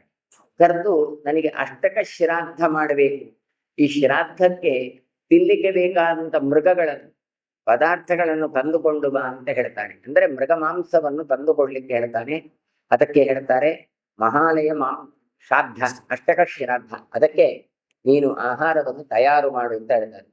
ಶ್ರಾದ್ದ ಕರ್ಮಣಿ ಜ್ಯೋತಿಷ್ಠೆ ಅಕೃತ ಶ್ರಾದ್ದ ಕರ್ಮಣಿ ಭಕ್ತಯಿತ್ವಾ ಶಶಂ ತಾತ ಶಶಾದೋ ಮೃಗಯಾಂಗತಃ. ಇಕ್ಷ್ವಾಕುಣ ಪರಿತ್ಯಕ್ತೋ ವಶಿಷ್ಠ ವಚನಾತ್ ಪ್ರಭು ಇಕ್ಷ್ವಾಕೌ ಸಂಸ್ಥಿತೇ ಶಾತ ಶಶಾದ ಅಭಿಷೇಕಯನ್. ಬೇಟೆಗೆ ಹೋದಂತಹ ಈ ವಿಕುಕ್ಷಿ ಏನು ಮಾಡ್ತಾನೆ ಕೇಳಿದ್ರೆ, ಏನೊಂದು ಶ್ರಾದ್ದಕ್ಕೋಸ್ಕರ ಅಂತ ಮಾಂಸವನ್ನು ತರ್ತಾನೆ. ಯಾವುದು? ಮೊಲದ ಮಾಂಸ. ಆದ್ರೆ ಹಸಿಮೆ ಆಗುತ್ತಾ ಇತ್ತು. ಉಳಿದ್ರೆ ಅಲ್ವ ನಾಳೆ ಮತ್ತೆ ನೋಡುವ ಅಂತ ಹೇಳಿ ಆ ಮಾಂಸವನ್ನು ತಾನು ತಿಂತಾನೆ. ಮತ್ತೆ ತಾನು ತಂದು ಉಳಿದದ್ದನ್ನು ತಂದು ಶ್ರಾದ್ದಕ್ಕೆ ಕೊಡ್ತಾನೆ. ಆದ್ರೆ ಅವರಿಗೆ ಗೊತ್ತಾಗಿ ಬಿಡತ್ತೆ ಇದು ಮೈಲಿಗೆ ಆಗಿದೆ ಅಂತೇಳಿ. ಹಾಗಾಗಿ ಅವರು ಮುಂದೆ ಶಾಪವನ್ನು ಕೊಡ್ತಾರೆ. ಮಾಂಸವನ್ನು ತಿಂದ ಇವನು ಇಕ್ಷ್ವಾಕು ವಶಿಷ್ಠರ ಮಾತಿನಂತೆ ಅವನನ್ನು ಏನು ಮಾಡ್ತಾರೆ, ಮುಂದೆ ಶಾಪದಿಂದಾಗಿ ಹೊರಗೆ ಬಿಡುತ್ತಾರೆ ಅಂತ ಹೇಳ್ತಾರೆ. ಇಕ್ಷ್ವಾಕು ಕಥಿಸಿದ ಬಳಿಕ ಶಶಾದ ಮತ್ತೆ ಆತನೇ ಮತ್ತೆ ಇಲ್ಲಿ ಬಂದು ಅವನನ್ನು ಅಧಿಕಾರಕ್ಕೆ ಕುಳ್ಳಿರಿಸ್ತಾರೆ. ಯಾಕೆ ಹೇಳಿದ್ರೆ ಬೇರೆ ಮಕ್ಕಳು ಇಲ್ಲ ಅಂತ ಹೇಳಿಕೊಂಡು ಶಶಾದ ಅಭಿಷೇಕ, ಅವನನ್ನು ರಾಜ್ಯದಲ್ಲಿ ಅಭಿಷೇಕ ಮಾಡ್ತಾರೆ. ಶಶವನ್ನು, ಶಶ ಅಂದ್ರೆ ಮೊಲ, ಅದನ್ನು ತಿಂದವ ಅಂತ ಅರ್ಥ. ಶಶಾದಸ್ಯ ತುದಾಯಾತಃ ಕುತ್ಸೋ ನಾಮ ವೀರ್ಯವಾನ್ ಇಂದ್ರಸ್ಯ ಪ್ರಭೂತಸ್ಯ ಕಪುತ್ಸೋ ಜೈತಾಸುರಾನ್ ಪೂರ್ವಂ ಮಾರೀಚಕೆ ಕಪುಸ್ತಸ್ತೇನ ತನ್ವಿತಃ ಅನೇನಾಸ್ತಿ ಕಪುಸ್ಥಸ್ಯ ಪುರೋಹೋತ್ರೇಣ ಸಂಸ್ಕೃತಃ. ಶಶಾದನ ಮಗ ವೀರ್ಯವಂತನಾದವನೇ, ಅವನೇ ಕಪುತ್ಸ ಅಂತ ಕೊಡ್ತಾರೆ. ಅವನಿಗೆ ಅನೇನಸ್ ಎನ್ನುವಂತಹ ಮಗ ಹುಟ್ಟಿಕೊಳ್ತಾರೆ. ಅನೇನಸನಿಗೆ ಪೃಥು ಎನ್ನುವ ಮಗು ಬರ್ತಾನೆ. ವಿಷ್ಟರಾಶ್ವಃ ತಸ್ತಸ್ಮಾತ್ ದ್ರಾದ್ರಾಸ್ತ್ವಮಜಾಯತ ಆರ್ದ್ರಕ್ತೆ ವಿನಾಶ್ವಸ್ತು ಜೀವಂತಸ್ತಸ್ಯ ಜಾತ್ಯಃ. ಆ ಪೃಥ್ವಿನ ಮಗ ವಿಷ್ಟರಾಶ್ವ ಅಂತ. ಪೃಥು ಬಂತು, ಹಿಂದೆ ಶಕುನಿ ಅಂತ ಬಂತು. ಅದೆಲ್ಲವೂ ಕೂಡ ನಮಗೆ ಗೊತ್ತಿರುವ ಮಹಾಭಾರತದ್ದು ಯಾವುದು ಅಂತಿದ್ದಲ್ಲ. ಆ ಒಂದು ಹೆಸರುಗಳು ಮತ್ತೆ ಮತ್ತೆ ರಿಪೀಟ್ ಆಗಿ ಬರುತ್ತೆ. ಅಂದ್ರೆ ವ್ಯಕ್ತಿಗಳು ಬೇರೆ ಇರ್ತದೆ. ಅಂತಹ ಹೆಸರು ಪ್ರಸಿದ್ಧ ಆದದ್ರಿಂದಲೇ ಮುಂದಿನ ಮಕ್ಕಳಿಗೆ ಆ ಹೆಸರನ್ನೇ ಇಟ್ಟಿರ್ತಾರೆ. ನಮಗೆ ಆ ಹಿಂದಿನವರ ಹೆಸರು ಗೊತ್ತಿರೋದಿಲ್ಲ. ನಮಗೆ ಗೊತ್ತಿರುವ ಕೆಲವೇ ವ್ಯಕ್ತಿಗಳು. ಈಗ ಉದಾಹರಣೆ ಧೃತರಾಷ್ಟ್ರ ಅಂತ ಹೇಳಿದ್ರೆ ಅದು ನಾಗಗಳಿಗೆ ಹೆಸರು ಉಂಟು. ಆದ್ರೆ ನಮಗೆ ಗೊತ್ತಿರುವಂತದ್ದು ಕೌರವನ ತಂದೆ ಹೆಸರು ಮಾತ್ರ ಅಂತ. ಹಾಗಿಲ್ಲ. ಹಾಗಾಗಿ ಇಲ್ಲಿ ಕೂಡ ಬೇರೆ ಬೇರೆ ಹೆಸರುಗಳು ಬರ್ತಾ ಇರ್ತದೆ. ಹಾಗಾಗಿ ಪೃಥು ಅಂತ ಇನ್ನೊಬ್ಬ ರಾಜ ಬಂದಿದ್ದ. ನಾವೇನು ಪೃಥೋಖ್ಯಾನದಲ್ಲಿ ನೋಡಿದ್ವು ಆ ರಾಜ ಅಂತ, ಇವ ಬೇರೆ ಇದ್ದ. ಆ ಹೆಸರನ್ನು ಈತ ಇಟ್ಟುಕೊಂಡಿದ್ದ ಅಂತ ಅರ್ಥ. ಅವನ ಮಗ ವಿಷ್ಟರಾಷ್ಟ್ರ ಅಂತ. ಆ ವಿಷ್ಟರಾಷ್ಟ್ರನಿಗೆ ಆರ್ದ್ರ ಅಂತ ಮಗ ಹುಟ್ಟುಕೊಳ್ತಾನೆ. ಈ ಆರ್ದ್ರಸ್ತು ಯವನಾಶ್ವಸ್ತು, ಆ ಆರ್ದ್ರನ ಮಗನೇ ಯುವನಾಶ್ವ ಅಂತ. ಆ ಯುವನಾಶ್ವನ ಮಗ ಶ್ರಾವಸ್ತ ಅಂತ ಕೊಡ್ತಾರೆ. ಯಜ್ಞೇ ನಾವಂತ ಕೌರಾಜ ಮಂದಿ ಏನ ನಿರ್ಮಿತ ಮಂತ್ಯಸ್ಯದು ದಾಯಾನೋ ಬೃಹದರ್ಶೋ ಮಹಾಯಶಃ. ಯುವನಾಶ್ವನಾಗಿ ಅವನಿಗೆ ಮಗನಾಗಿ ಹುಟ್ಟಿಕೊಂಡವನು ಆವಂತಕ ಅಂತ. ಆವಂತಕನಿಂದಲೇ ಅವಂತಿ ಅವಂತಿ ಅಂತ ನಗರಿ ನಿರ್ಮಾಣ ಆಯಿತು. ಇವತ್ತೇನು ಉಜ್ಜಯಿನಿ ಅಂತ ಕರೀತೇವೆ, ಅದು ನಿರ್ಮಾಣ ಆಯಿತು ಅಂತ ಕೊಡ್ತಾರೆ. ಆ ಅವಂತನಿಗೆ ಕೀರ್ತಿ ಸಂಪನ್ನನಾದ ಒಬ್ಬ ಮಗ ಹುಟ್ಟಿಕೊಳ್ತಾನೆ. ಅವನೇ ಬೃಹದಶ್ವ. ಬೃಹದಶ್ವ ಅಂತ ಅವನ ಹೆಸರು. ಕುಬಲಾಶ್ವ ಸುತಸ್ತಸ್ಯ ರಾಜನ ಪರಮಧಾರ್ಮಿಕ ಯಸ್ಸ ಸಂಧುವಧಾತ ರಾಜ ಉತ್ತಮಾರತ್ವಮಾಗತಃ. ಆ ಬೃಹದಶ್ವನಿಗೆ ಕುಬಲಾಶ್ವ ಅಂತ ಒಬ್ಬ ಮಗ ಹುಟ್ಟಿಕೊಳ್ತಾನೆ. ಅವನಾದರೂ ಹೇಗಿದ್ದ ಹೇಳಿದ್ರೆ ಪರಮಧಾರ್ಮಿಕ ಅಂತ ಕೊಡ್ತಾರೆ. ದುಂದುಮಾರನ್ನು ಸಂಹರಿಸಿದ ಕಾರಣ ಅವನಿಗೆ ದುಂದುಮಾರ ಅಂತ ಬಂತು. ದುಂದುಮಾರನನ್ನು ನಾಶ ಮಾಡಿದ್ವ. ಹಾಗಾದ್ರೆ ಪರಮಧಾರ್ಮಿಕನಾದವ ಯಾರು ಕುಬಲಾಶ್ವ ಇದ್ದಾನೆ, ಅವನೇ ದುಂದುಮಾರ. ಆಗ ಜನಮೇಜಯರು ಪ್ರಶ್ನೆ ಮಾಡ್ತಾರೆ, ದುಂಧೋರ್ವದಮಹಂ ಬ್ರಹ್ಮಸೋದು ಇಚ್ಛಾಮಿ ತತ್ವತಃ ಯದರ್ಥಂ ಕುಬಲಾಶ್ವಸ್ತನ್ ದುಂದುಮಾರತ್ವಮಾಗತಃ. ಅಲ್ಲ ಜ್ಞಾನಿಗಳಿಗೆ, ಏನು ಅದು ದುಂದುವನ್ನು ಕೊಂದದ್ದು ಅಂತ ಹೇಳಿದ್ರಲ್ಲ, ಸ್ವಲ್ಪ ನನಗೆ ಬಿಡಿಸಿ ಹೇಳ್ತೀರಾ? ನನಗೆ ಅದನ್ನು ಸ್ವಲ್ಪ ಕೇಳಬೇಕು ಅಂತ ಆಸಕ್ತಿ ಬಂದಿದೆ ಅಂತ. ಹಾಗಾಗಿ ಕುಬಲಾಶ್ವ ಎನ್ನುವವನು ಯಾಕೆ ದುಂದುಮಾರನನ್ನು ನಾಶ ಮಾಡಿದ ಅಂತ ಕೇಳ್ತಾ ಇದ್ದಾರೆ. ವೈಶಂಪಾಯನ ಚರಿತ್ರೆ ಪರಿಚಯ ಹೇಳ್ತಾರೆ.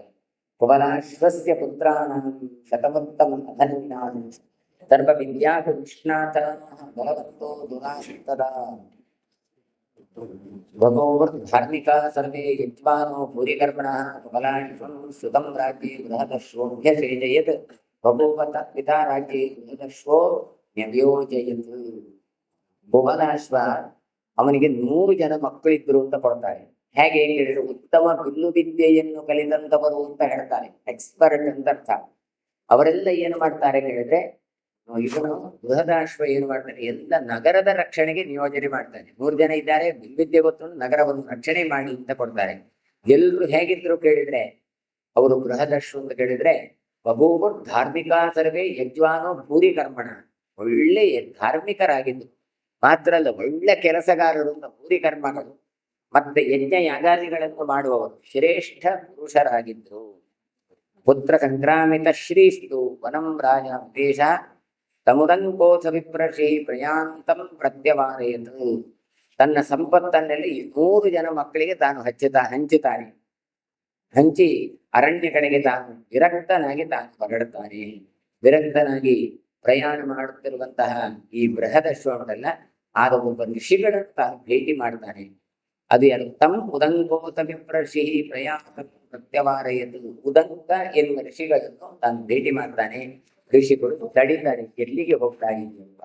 ಉದಂಕರು ಹೇಳ್ತಾರೆ, ಭವತ ರಕ್ಷಣಂ ಕಾರ್ಯಂ ತತ್ವ ಶಕ್ತವರ್ಹತೆ ನಿರ್ವಿಘ್ನ ತಪಶ್ಚರ್ಪಂ ಹಿ ಶಕ್ನೋಷಿ ಪಾರ್ಥಿನ. ಅಲ್ಲ, ನೀನು ರಾಜ್ಯ ರಕ್ಷಣೆಯನ್ನು ಮಾಡಲಿಕ್ಕೆ ಯೋಗ್ಯರಾಗಿದ್ದಿ, ಅದನ್ನು ಬಿಟ್ಟು ಇಷ್ಟು ಬೇಗ ನೀನು ತಪಸ್ಸಿಗೆ ಹೋದ್ರೆ ಹೇಗೆ? ನೀನು ರಾಜನಾದವ ರಕ್ಷಣೆ ಮಾಡುದು ಬಿಟ್ಟು ತಪಸ್ಸಿಗೆ ಹೊರಗಡೆ ನಾವೆಲ್ಲ ಏನು ಮಾಡ್ಲಿಕ್ಕೆ ಸಾಧ್ಯ?